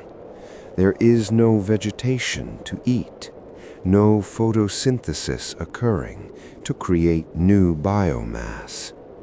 The food chain in the polar night relies entirely on what exists, the animals that stayed, the reserves they carry, and the constant, dangerous work of transferring energy from prey to predator. Every day without food tips the balance toward death. Fat reserves accumulated in autumn are depleting. Metabolic demands continue regardless of whether food is found. An Arctic fox that fails to scavenge for a week may burn through enough reserves to compromise its survival. A wolf pack that cannot bring down prey begins to weaken, making future hunts even less likely to succeed. In the polar night, eating is surviving. Everything else is secondary. 3 hunters exemplify the strategies evolution has refined for this challenge. 3 approaches to the same fundamental problem. Find calories before you burn through your reserves. The snowy owl, a solitary aerial hunter relying on exceptional vision, hearing, and silent flight to ambush small prey. The wolf pack, coordinated pursuit over vast distances, using social structure and endurance to bring down prey much larger than any individual could handle alone. The wolverine, a lone powerhouse that wastes nothing, scavenges everything, and covers immense territories to find food that others might miss or cannot access. Different body plans, different social structures, different prey preferences, but all 3 are bound by the same unforgiving mathematics. Energy spent must be less than energy gained. Hunts must succeed often enough to offset failures. Movement must be efficient enough to leave surplus calories for survival beyond the next meal. In the polar night, every sound might be food or danger. Every movement is a calculation. Every hunt is a gamble with death as the penalty for losing too often. Under a bright moon, against new fallen snow, the snowy owl is nearly invisible. White plumage, barred faintly with darker markings, solid white on mature males. The bird sits motionless on a low rise or exposed rock, perfectly camouflaged. Only the eyes give it away. Large, forward-facing, golden yellow, unblinking. Those eyes are gathering light. The snowy owl's eyes are enormous relative to its skull. They function almost like biological light amplification devices, capturing and concentrating available photons. The retina is packed with rod cells specialized for low-light vision, allowing the owl to detect movement in conditions humans would consider nearly dark. Under moonlight, under aurora, even under faint starlight reflected from snow, the owl sees.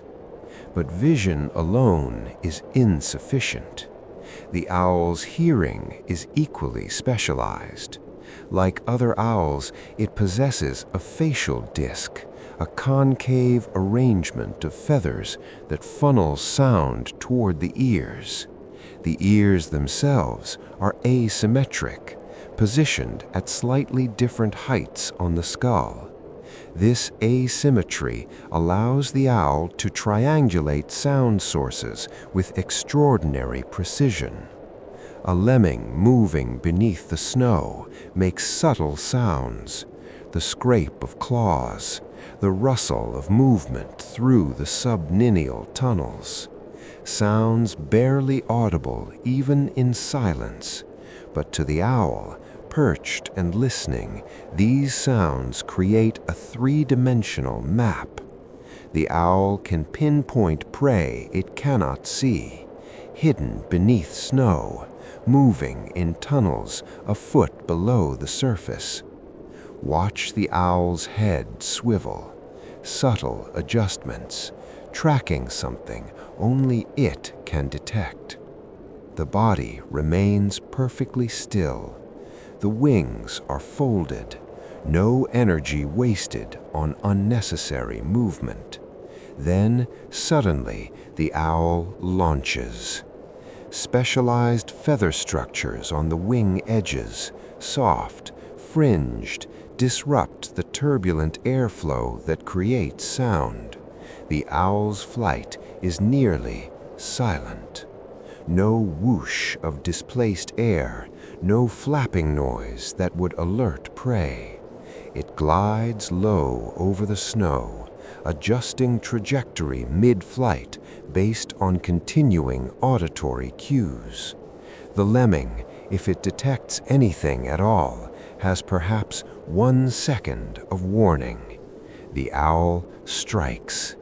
Talons extended, the bird plunges into the snow, breaking through the crust, driving downward into the subninial zone. Talons close on the lemming with crushing force.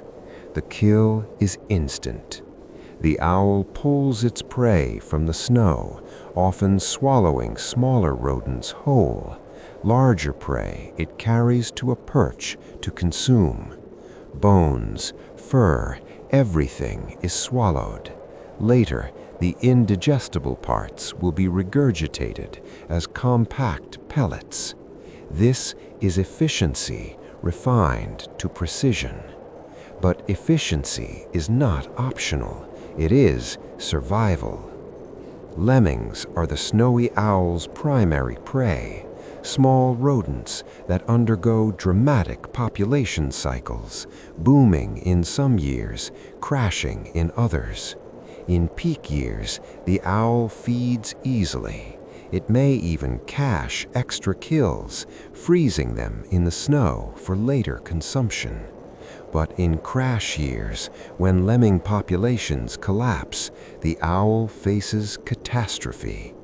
Without abundant small prey, the owl must hunt larger, more dangerous animals. Ptarmigan, Arctic hares. These hunts are riskier, more energy-intensive, with lower success rates. The owl must range farther, spend more time searching, expend more calories per attempt.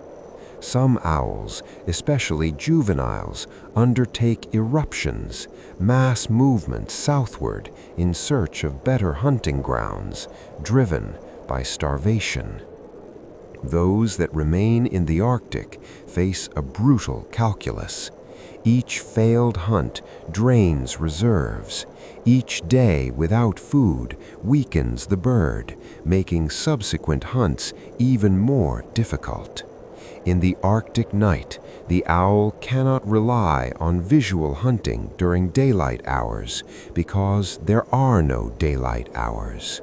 It must hunt in darkness, under moonlight, under aurora. It must use every sensory advantage evolution has provided. The owl perches again, listening, watching, waiting. A shadow over snow. Golden eyes scanning terrain it knows intimately. Every rise, every rock, every patch of vegetation where prey might shelter. Somewhere beneath the snow, a lemming moves, the faintest sound. The owl's head turns fractionally, locks on, waits for the optimal moment, then launches again into silent flight. In the Arctic night, survival for the snowy owl is not about winning every hunt. It is about losing as few as possible, about making each strike count, about conserving energy between hunts and expending it explosively, efficiently when the moment arrives. The owl embodies the principle that in darkness, specialized senses become weapons, that silence can be deadlier than speed, that patience combined with precision can mean the difference between seeing another dawn and becoming part of the food chain yourself. The howl rises from somewhere in the darkness, a single voice, wavering, climbing in pitch, then falling. It carries across the frozen landscape over snow and ice, clear and haunting in the still air. Then another voice joins, and another. A chorus building from different positions across the terrain. The sound is not random, it is communication, coordination. The pack is gathering. Wolves transform the polar night into a hunting ground where cooperation overcomes the challenges that would defeat a solitary predator. A pack is a family unit, breeding pair, offspring from multiple years. Hierarchies exist, but the primary structure is kinship. These animals have known each other since birth. They communicate through vocalizations, body language, and scent. The howling serves multiple purposes. It keeps the group together over the vast distances they must cover. It advertises territory to neighboring packs, and it coordinates movement before and after hunts. In the polar night, these vocalizations carry extraordinary distances. Sound travels farther in cold, dry air. The landscape, flat tundra, frozen lakes, open snowfields, provides few obstacles to absorb or deflect sound waves. A howl can carry 10 kilometers or more under optimal conditions. Watch the pack move across snow under a bright moon. 7 wolves, traveling in loose formation. Breath visible in the cold, rising in small clouds behind each animal. Their trot is steady, efficient, covering ground without apparent effort. They are not running, they are pacing themselves for distance. Wolves have extraordinary endurance. They can maintain a steady trot for hours, covering 30 or 40 kilometers in a night's hunt. Their legs are long relative to body size.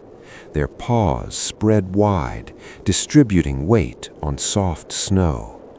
They choose efficient routes, wind-scoured ridges where snow is packed hard, frozen rivers that provide flat surfaces, trails broken by previous travel. Minimizing energy cost per kilometer is crucial because distances in the Arctic are immense and prey is scattered. The pack follows a scent trail. The lead wolf pauses occasionally, nose to the snow, reading information invisible to human senses.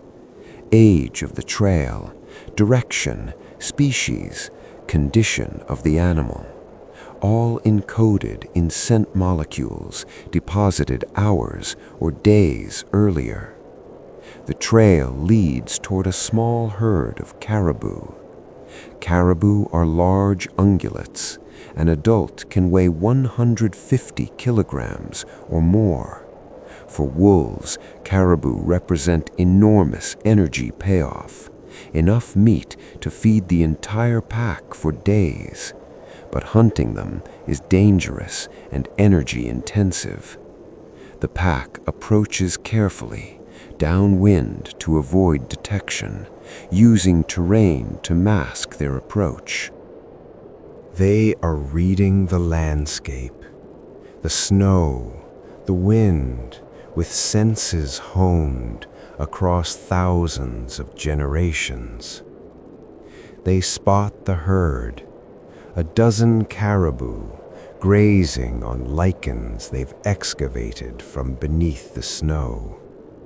The caribou are alert, but not yet alarmed. The pack spreads out. This is not chaos. This is coordination. Wolves communicate through subtle body language, through positioning, through experience. Some wolves move to position themselves on the far side of the herd. Others hang back, ready to pursue if the caribou bolt. The strategy is to identify a weak individual, old, injured, young.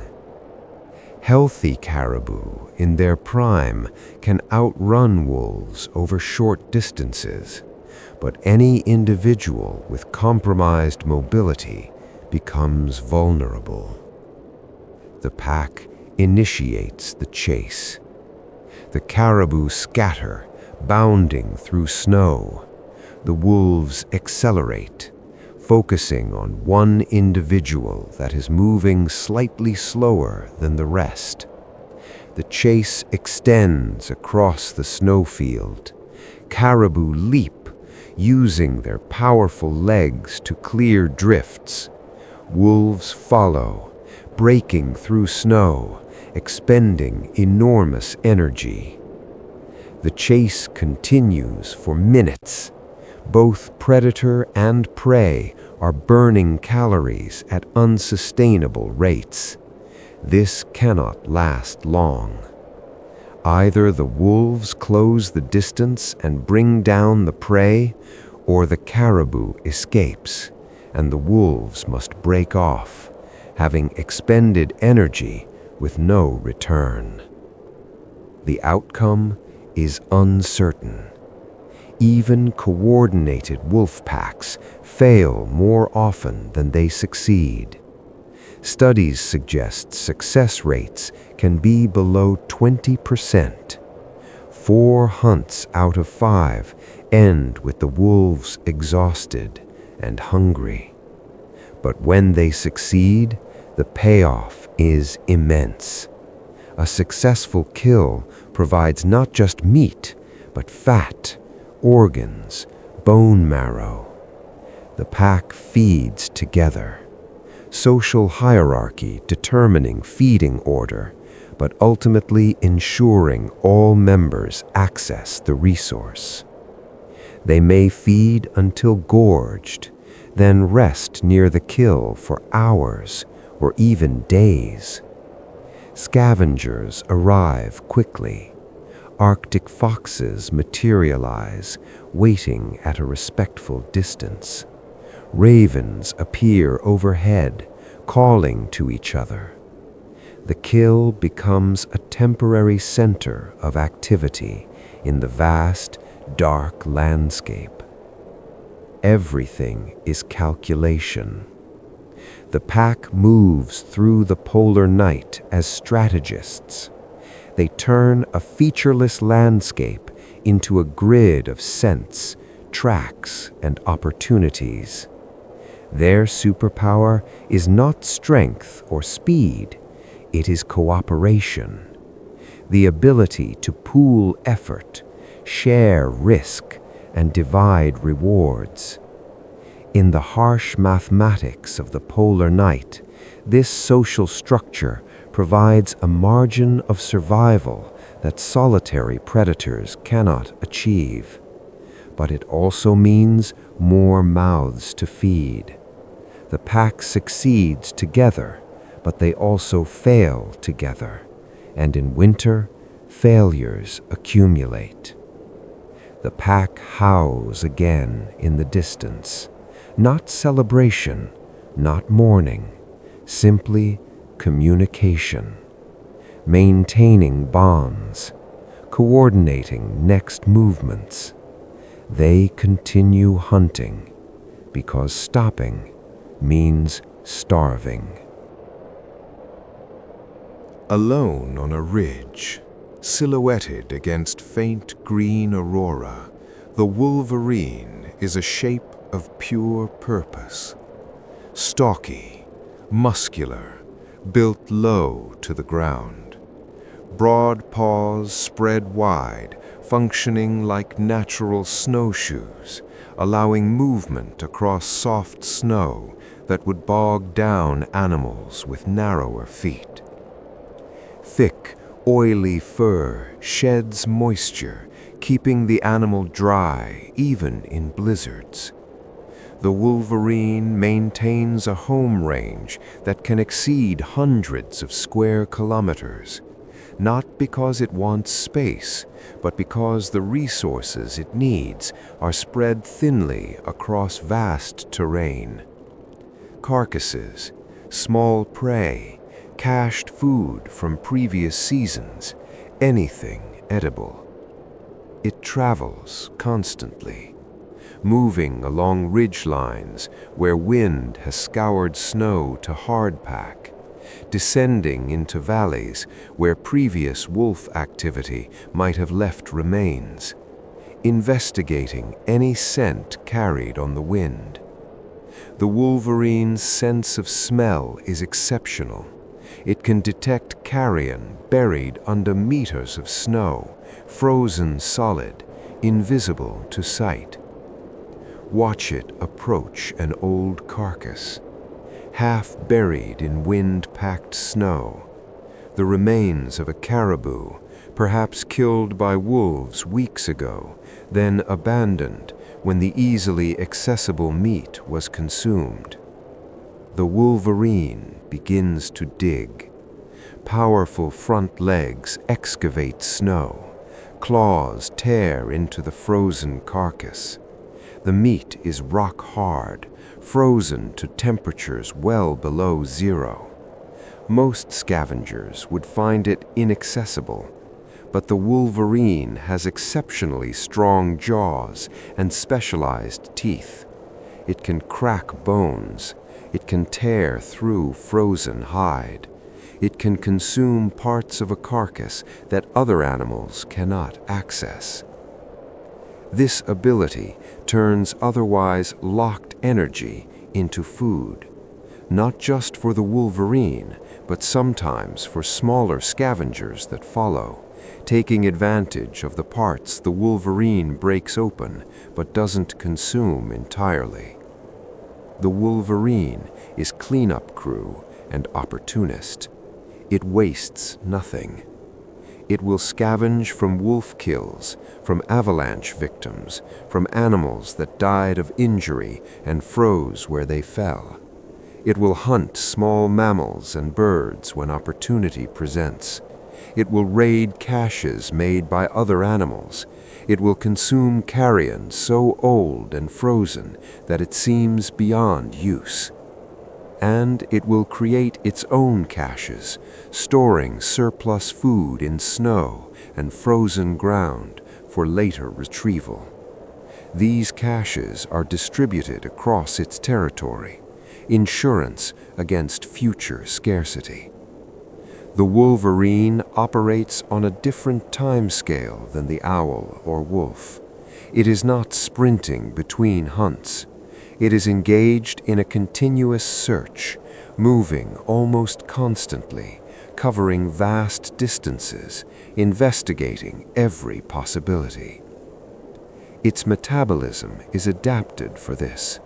It can sustain activity levels that would exhaust other animals, fueled by an opportunistic diet that includes whatever is available. typically solitary, avoiding larger predators while exploiting their leftovers, moving at night in bad weather when competition is minimal. In the polar night, much of its life happens in darkness, which suits the wolverine perfectly. Darkness provides cover, reduces encounters with humans and larger predators, allows it to operate in relative safety while pursuing its relentless search. The wolverine ascending a steep slope in moonlight, the wolverine crossing a frozen river, the wolverine pausing on a ridge to scan terrain, nose lifted to catch scent on the wind. It is not graceful like the owl, not coordinated like the wolf pack, but it is relentless, stubborn, powerful.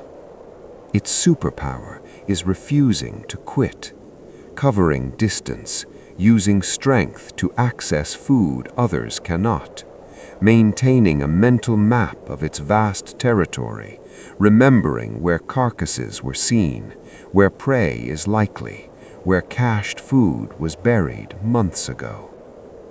In the polar night, the wolverine represents the principle that specialization comes in many forms. Not every predator needs to be a skilled hunter.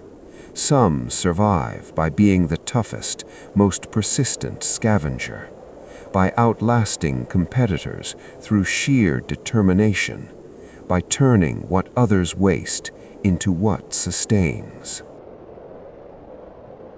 3 hunters, 3 strategies, 1 fundamental driver: hunger.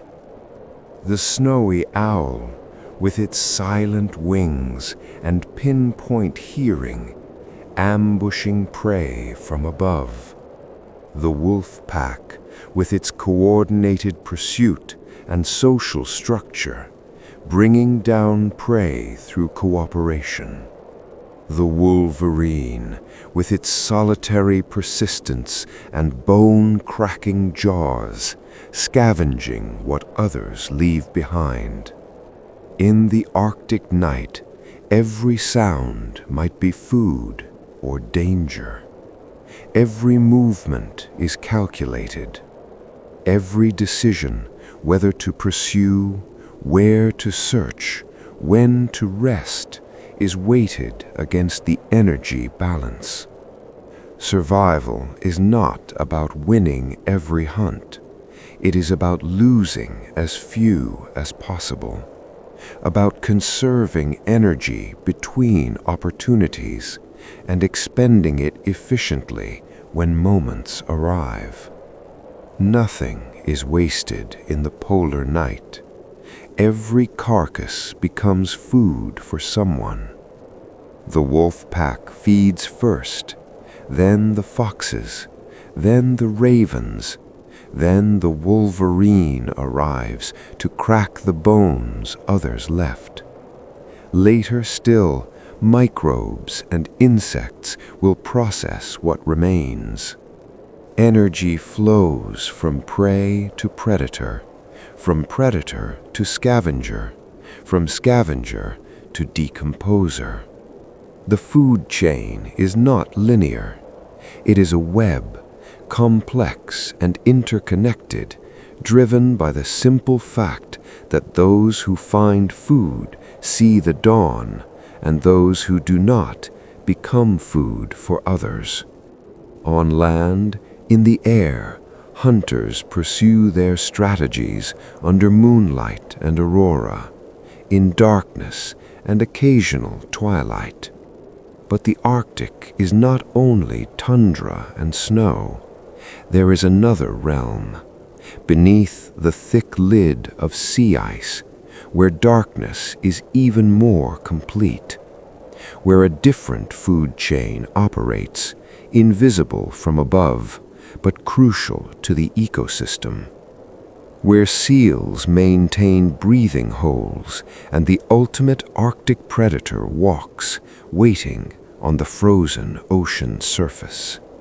The hunt continues, but now it extends into the hidden world beneath the ice. Chapter 6: The Hidden World Beneath the Ice. The Arctic night does not end at the shoreline. It sinks, layer by layer, into the sea. From above, in the dim light of late autumn, watch the transformation. Open water, dark and restless, begins to calm. The surface temperature drops toward the freezing point, minus 1.8 degrees Celsius, the threshold where seawater begins to solidify. A thin skim forms, fragile, transparent at first. Ice crystals multiply, spreading across the surface like a membrane. Within hours, the skim thickens. Within days, it becomes solid enough to support weight. Within weeks, it extends across vast areas of the Arctic Ocean, locking the water beneath a frozen lid. By deep winter, the ice can measure a meter thick, in some places 2 meters or more. Multi-year ice that has survived multiple summer melts, can exceed 3 meters in thickness, ridged and buckled by years of pressure and movement. The ocean appears to vanish. The coastline blends with the frozen sea. The boundary between land and water becomes invisible beneath snow and ice. From above, it is a vast white plain, silent, static, seemingly lifeless.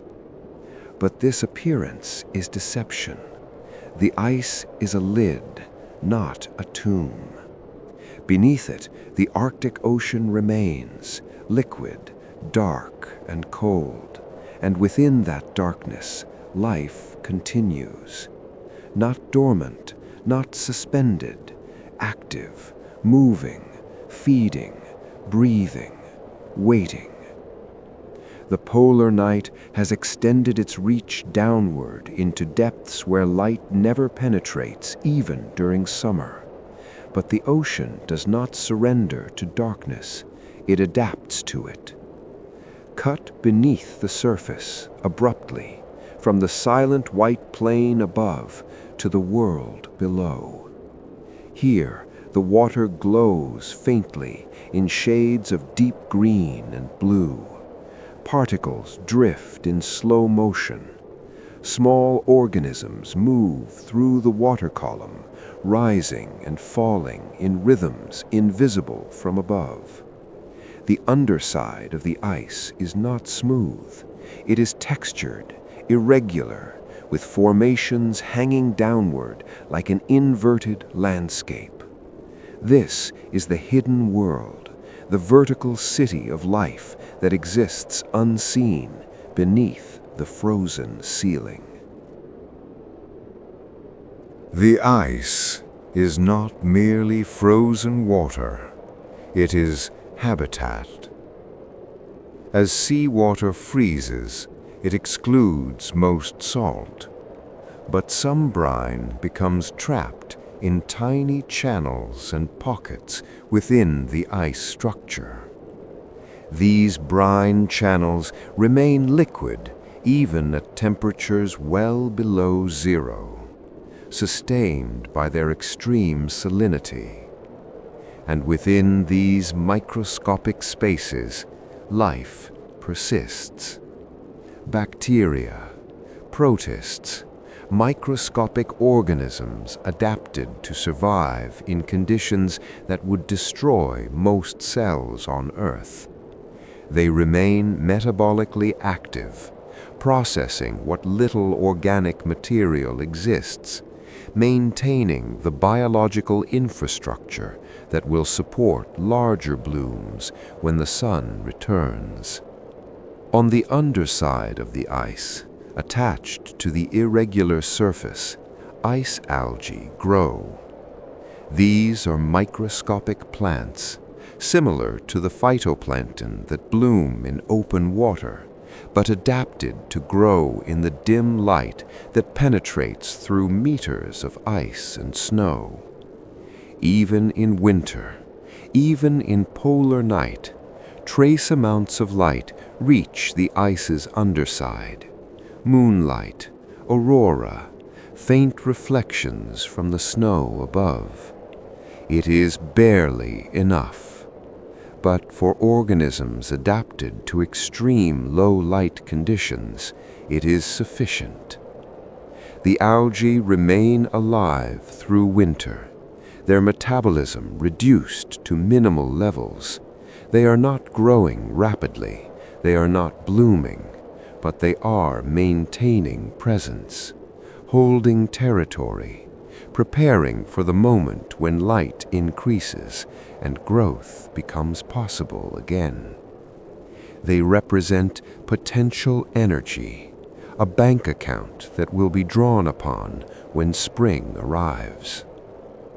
In the water column below the ice, zooplankton continue their existence in slow motion. Copepods, tiny crustaceans, often barely larger than a grain of rice, drift through the darkness. Their metabolism has slowed. They are not feeding actively as they would in summer, but they have not stopped. Some feed on the sparse organic particles that sink from above. Some perform reduced vertical migrations, rising and falling in the water column in response to signals so faint they are below human perception. Even during polar night, some species continue their daily dance, rising toward the surface during the darkest hours, descending during the faint twilight of polar noon. The cues they respond to are invisible to most creatures. Moonlight, aurora, possibly even the faint bioluminescence from other organisms in the deep.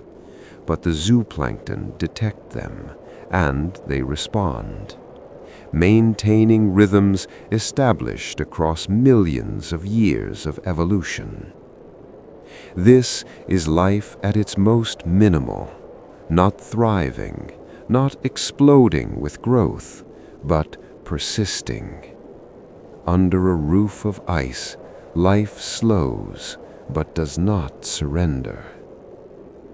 The water is cold, just above freezing, dark green-blue, visibility limited to a few meters even with artificial light. Particles drift slowly downward. Occasionally, a larger shape passes, a fish, perhaps, or a seal moving through the gloom. The ocean holds its breath, but it breathes nonetheless. In the midst of the frozen ocean, a small, dark circle interrupts the white surface. A breathing hole. Roughly 30 centimeters across, the edges are slightly rounded, worn smooth by repeated use. This hole is a lifeline. For the ringed seal that maintains it, this opening represents access to air, to survival. Without it, the seal cannot exist in this location.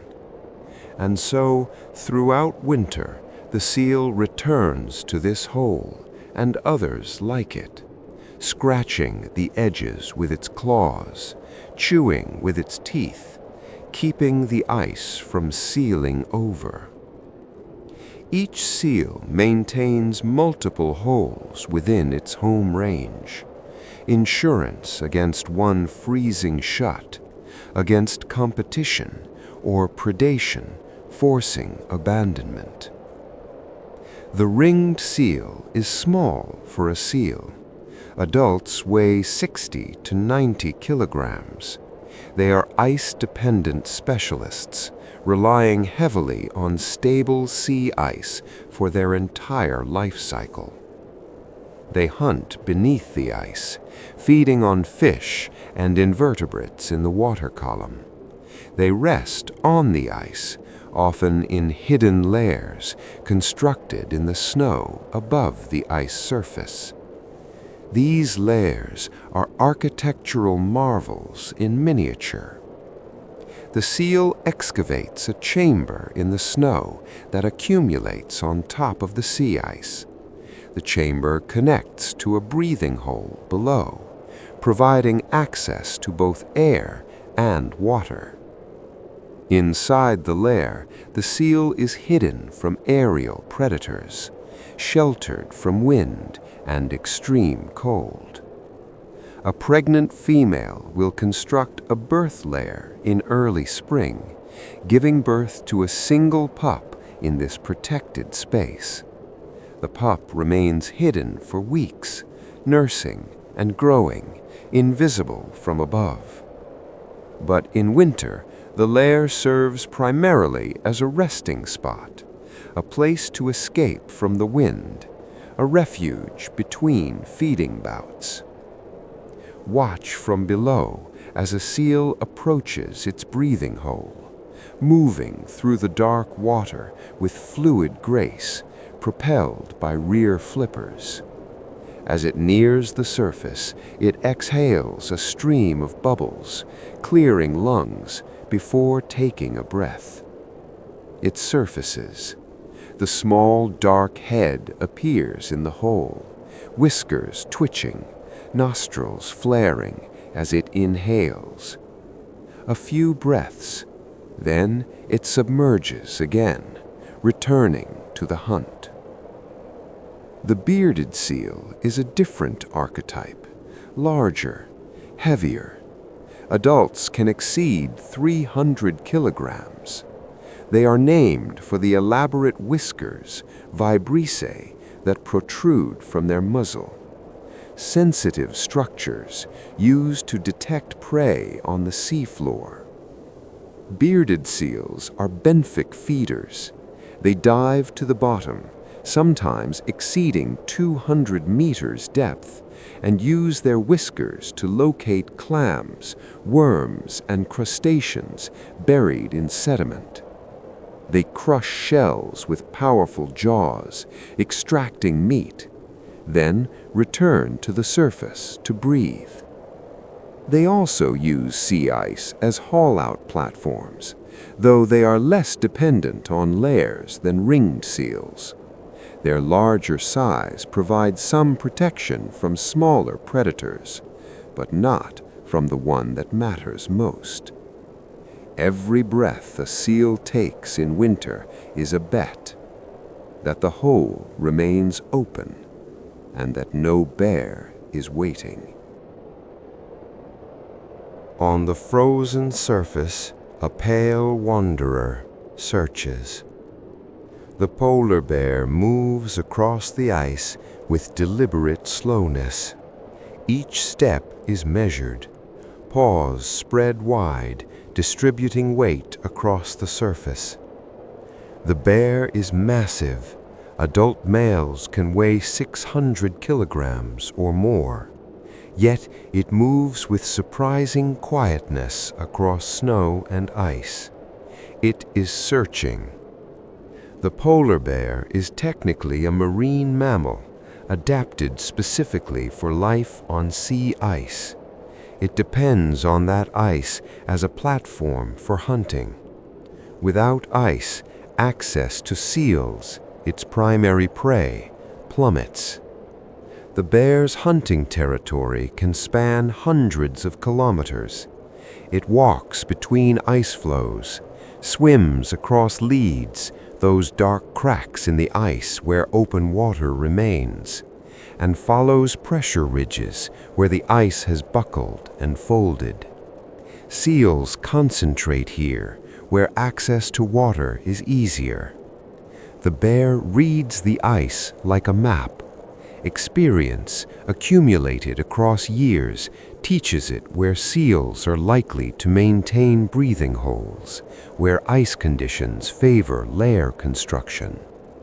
But in the polar night, vision is limited.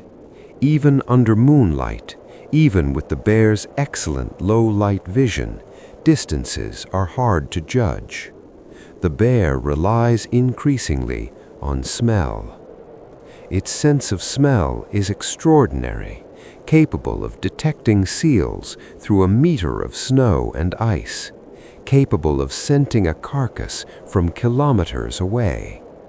It also relies on hearing and on patience. Watch the bear approach a breathing hole. It approaches slowly, testing wind direction, positioning itself downwind so its own scent does not alert the seal below. Then it stops and it waits. The bear may stand motionless beside the hole for minutes, for an hour, sometimes for many hours. Frost accumulates on its fur. Its breath creates small clouds of vapor, but it does not move. It is listening. The soft sound of a seal swimming upward through the water column, the displacement of water as the seal nears the surface. These faint sounds trigger the bear's response. When the seal surfaces to breathe, the bear strikes with explosive speed. A paw swipe powerful enough to stun or kill instantly. Then the bear hooks the seal with its claws and hauls it onto the ice. This is still hunting, a technique requiring patience, timing, and the ability to remain motionless in extreme cold for extended periods. Not every vigil succeeds. Seals may detect the bear's presence and avoid the hole. The bear may wait for hours and catch nothing. But when the hunt succeeds, the reward is immense. A single adult seal provides tens of thousands of calories, most of it in the form of fat, blubber beneath the skin. The bear feeds preferentially on this blubber, consuming the energy-dense tissue first. Arctic foxes appear quickly, drawn by scent. Ravens circle overhead. The carcass becomes a temporary resource hub on the otherwise empty ice. But between successful hunts, the bear must manage energy carefully. It walks long distances at a steady pace, searching for the next opportunity. Polar bears are capable of covering 40 or more kilometers in a day. This is a life of walking and waiting, movement punctuated by stillness. In the polar night, under aurora or moonlight, the bear is a ghost on the ice, white on white. It is the ultimate Arctic night predator, not because it is the fastest or the strongest, but because it has mastered the patience required to hunt in one of Earth's harshest environments. Beneath the ice, the ocean holds the wealth the bear depends on. Fish, seals, the entire food web that makes the bear's existence possible. The bear walks above, searching. Below, hidden from view, that wealth moves through the darkness. Step back. See the whole system as one vertical structure. At the ice's underside, ice algae cling to irregular surfaces, maintaining minimal photosynthesis in near total darkness. Below them, zooplankton drift through the water column, rising and falling, feeding on what little organic material exists, maintaining presence. Fish, Arctic cod, and others hunt these zooplankton, often concentrating beneath the ice, where prey gather near the algae-covered surface. Seals hunt the fish, diving deep or patrolling beneath the ice, using their breathing holes as portals between the water world and the air above. Polar bears hunt the seals, walking the ice surface, waiting at breathing holes, turning marine productivity into calories that support a large, land-visible predator. Energy flows upward through the system, from light to algae, to zooplankton, to fish, to seals, to bears. And when bears or seals die, their bodies sink or remain on the ice, feeding scavengers and decomposers, returning nutrients to the system. The ice is both ceiling and floor, barrier and platform. It separates two worlds, but also connects them, allowing energy to flow between ocean and atmosphere. What happens on the underside of the ice determines what can survive on top. The polar night has transformed the Arctic Ocean into something that appears static from above, a white plain, frozen and silent. But beneath, the ocean remains dynamic. Currents flow, organisms move, seals breathe, fish hunt. Microscopic life continues its slow work. The system is held in suspension, not frozen in time, but operating at reduced speed, conserving energy, maintaining infrastructure, waiting for the signal that change is coming. And that signal is already beginning. On the southern horizon, during the brief hours of polar noon, the faintest glow has begun to appear. Not sunrise, not yet, but the promise of sunrise. The first hint that the sun, having traveled its long arc below the horizon for months, is beginning its return. The ice will respond. The algae will respond. The zooplankton will respond. The seals and bears will respond. But for now, in the deepest part of winter, the ocean waits beneath its frozen lid, breathing slowly, holding life in its dark, cold water, sustaining the invisible foundation upon which the entire Arctic ecosystem rests. A seal surfaces in its breathing hole, breathes, submerges. A bear stands motionless on the ice, waiting. Above, aurora ripples green across the stars. Below, the ocean turns and waits. Chapter 7. The Returning Light. After months of night, the Arctic does not wake with a jolt. It stirs, slowly, cautiously, as the first hints of light return. The change is so subtle that for days, perhaps weeks, it exists more as a feeling than fact. The sky looks less heavy. The horizon line appears clearer, more defined. The deep cobalt light that dominated the blue hour begins to soften into paler shades of blue and violet. And then, one day at noon, a thin band of color appears along the southern horizon. Orange, pink. Faint at first, barely distinguishing itself from the surrounding twilight, but it persists. And the next day, it grows slightly brighter, slightly taller. The gradient extends farther into the sky. The sun is still below the horizon.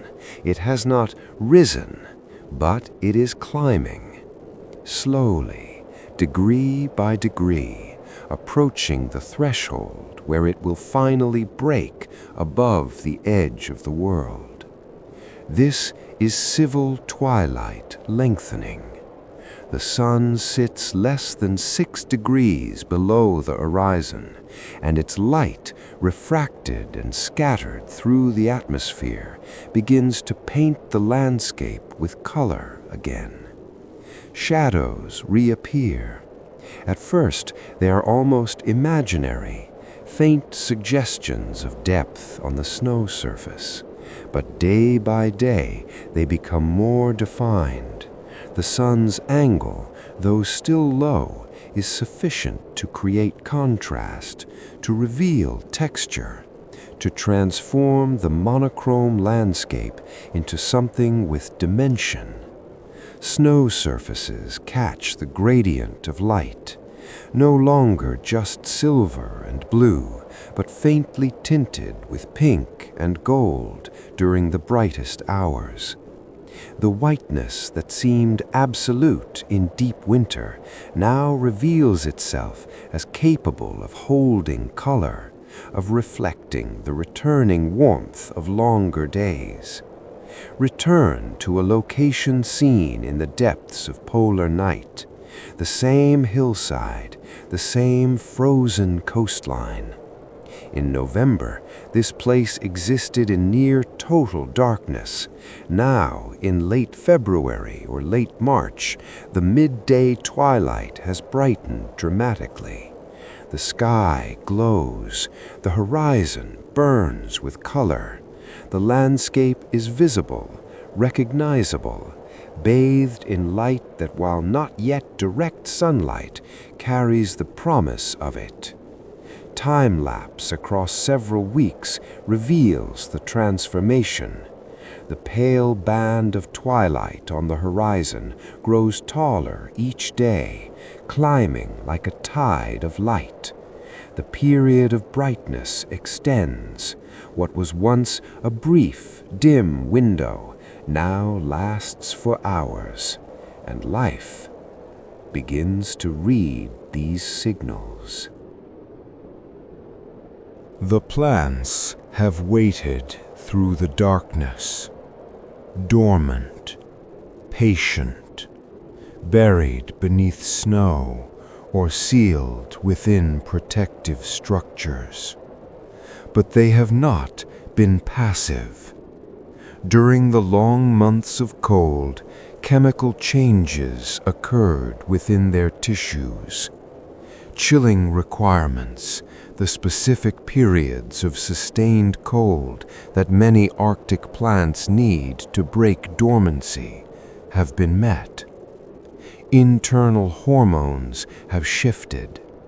The machinery for growth, though still inactive, is primed. Now, as light returns, these plants begin responding at levels invisible to casual observation. Buds on dwarf shrubs remain closed, but if you could measure their internal chemistry, you would detect changes. Enzymes activating, starches converting to sugars, cell membranes becoming more fluid as temperatures fluctuate closer to 0 degrees centigrade. The buds swell slightly, glistening with meltwater when sun-warmed snow drips from branches. still sealed, still protected, but preparing. On south-facing slopes, where the sun's angle allows direct light to strike the snow surface, the snowpack begins to thin. The snow metamorphosizes. Surface crusts form during cold nights, then soften during warmer days. Darker patches appear, dry rock, last year's vegetation, and these patches absorb more light, hastening local melting. Lichens and mosses exposed by this early melt may photosynthesize briefly on warm, bright days, not continuously, not vigorously, but enough to begin rebuilding energy reserves depleted during winter's minimal metabolism. Nothing wakes instantly. The explosion of green growth, of flowering, of rapid biomass accumulation, that will come later, when temperatures sustain above freezing and the sun circles the sky for 24 hours. But the preparation is happening now. The foundation is being laid. The polar night did not pause these plants. It prepared them. The cold stratified their seeds.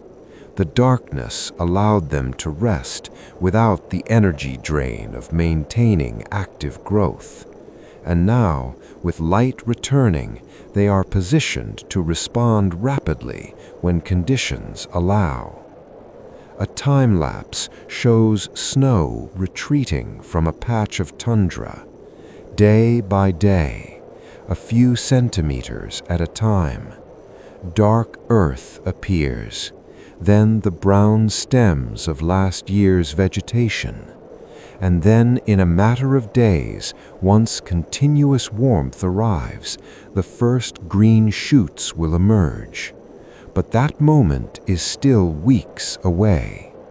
For now, there is only anticipation. The land remembers how to grow. It is waiting for permission. The animals feel the change before they see it. For months, the distinction between day and night has been meaningless. Darkness ruled at all hours. Activity patterns were dictated by hunger, by predation risk, by weather, not by the sun's position. But now, as twilight strengthens and extends, circadian rhythms begin to reassert themselves. The Arctic fox, which hunted whenever opportunity presented, begins aligning its activity with the brightest hours, not strictly diurnal yet, but showing preference for the periods when visibility is best, when energy expenditure for each hunt can be minimized. The wolf pack ranges farther during the growing daylight. Vision becomes more reliable. Tracking prey across snow is easier when shadows reveal footprints and terrain features more clearly. The pack's hunting hours expand, taking advantage of conditions that favor their coordinated strategies. Ptarmigan emerge from their snow burrows more frequently, spending longer periods feeding on exposed buds and twigs. The risk of predation increases, but so does the efficiency of finding food. Herds of caribou become more restless. They begin moving, slowly at first, toward traditional calving grounds hundreds of kilometers away. Their migrations are timed to the season, synchronized so that calves will be born when vegetation is emerging. Musk oxen remain relatively stationary, but their grazing becomes more active. They dig more craters through snow to reach vegetation, building energy reserves after the lean months. Arctic hares, which spent most of winter sitting still in groups, begin to disperse slightly. Individuals move more, explore more, as the energy balance shifts in favor of activity over conservation. The soundscape changes. Earlier chapters described the vast silence of deep winter, wind, ice, and little else. But now, discrete sounds return. Ravens call to each other, their vocalizations carrying across the brightening landscape. Ptarmigan makes soft, clucking sounds. The distant howl of wolves becomes more frequent as they coordinate hunts in expanding territory. And beneath these sounds, a new one emerges, the trickle of meltwater. On sunny days, where dark surfaces absorb enough heat, snow begins to melt. Water runs in tiny rivulets across ice, collects in depressions, freezes again at night. But the sound of running water, absent for months, signals transformation more clearly than almost anything else. Life is becoming louder, more visible, more active. The Arctic is not restarting, it is accelerating from a low-energy state that never fully stopped. Beneath the ice sea, the returning light penetrates slowly. As the sun climbs higher, even though still below the horizon, the angle of light improves. More photons reach the snow-covered ice surface, and as snow begins to thin, more light transmits through the ice itself to the water below. The ice algae on the underside respond immediately. Photosynthesis increases, not explosively yet, but measurably. Chlorophyll production ramps up. Cell division begins. The brownish-green film that clung to the ice's irregular surface during winter starts to thicken, building biomass. This is the foundation of the spring bloom, the initial accumulation of life that will feed everything in the food web. Zooplankton adjust their vertical migrations in response. They rise toward the ice more frequently, tracking the growing food resources. Their metabolism increases. Feeding becomes more active. Reproduction begins. Fish, Arctic cod, and others follow the zooplankton, concentrating beneath the ice where productivity is highest. The entire marine food web is spooling up, synchronized to the increasing light. For seals, this translates into more abundant prey. Hunting becomes easier. Energy balance improves. Pregnant females preparing for spring pupping benefit from this late winter productivity surge. And for the polar bear, these changes create a critical window. As light improves, hunting conditions become better. The bear can see more clearly along ice edges and leads. It can spot seals hauled out on ice from greater distances. The success rate of hunts increases, just enough to replenish reserves depleted during the darkest months. Watch a bear walk along a lead, a crack in the ice where dark water reflects the brightening sky. It pauses, scents the air, then settles beside a breathing hole, just as it has done countless times through winter. But now the wait occurs in twilight rather than darkness. The bear can see the hole clearly, can monitor the surrounding ice for movement.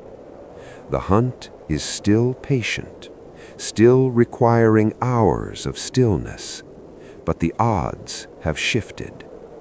A seal surfaces, the bear strikes. Success. The bear feeds, consuming blubber, building back the fat it burned through months of walking and waiting. This brief window, late winter to early spring, is when bears replenish themselves before the next challenge. Eventually, the ice will thin and break up. Bears will be forced to swim more, to possibly go ashore where food is scarce. But that challenge lies ahead. For now, there is light, there is ice, there is prey. The cycle continues. The same fox that scavenged in darkness now hunts in twilight. The same bear that waited beside breathing holes under aurora now waits under a brightening sky. The same lichens that clung dormant to rocks now begin imperceptibly to photosynthesize again. Nothing has restarted, everything has continued. The polar night was not an interruption to be overcome. It was a phase, a necessary chapter in the cycle that defines the Arctic. It was rest and test simultaneously, a time when metabolism slowed, when risks increased, when only those with the right strategies, insulation, dormancy, cooperation, and patience could endure. But it also synchronized the ecosystem. It reset biological clocks. It ensured that when light returned, when temperatures warmed, when the brief Arctic summer arrived, everything would burst into activity in tight coordination. Plants did not fight the darkness. They surrendered to it, using cold to prepare seeds, using dormancy to conserve energy, using the months of night to complete the chemical preparations that allow rapid growth when conditions permit. Animals did not defy the cold. They insulated against it, huddled through it, scavenged and hunted with strategies refined across millennia, and they waited. The ocean did not freeze into stasis. It slowed, storing energy in dormant plankton and patient predators, maintaining the infrastructure that allows explosive blooms when light and warmth return. Up here, the dark is never only an ending. It is a season of waiting, of careful accounting, of quiet endurance. The polar night tests every life that remains, yet it also prepares them. When the first color returns to the horizon, nothing begins from zero. Seeds are ready, coats are thick, memories of where to feed and where to shelter are already written. Buds are formed, breathing holes are maintained. The machinery of life, though slowed, has never stopped. In the Arctic, survival is not a single victory. It is a cycle. Light, dark, and light again. Endured and embraced year after year As long as ice forms, winds blow, and the sun returns. The hillside, seen in deep polar night, now glows with color.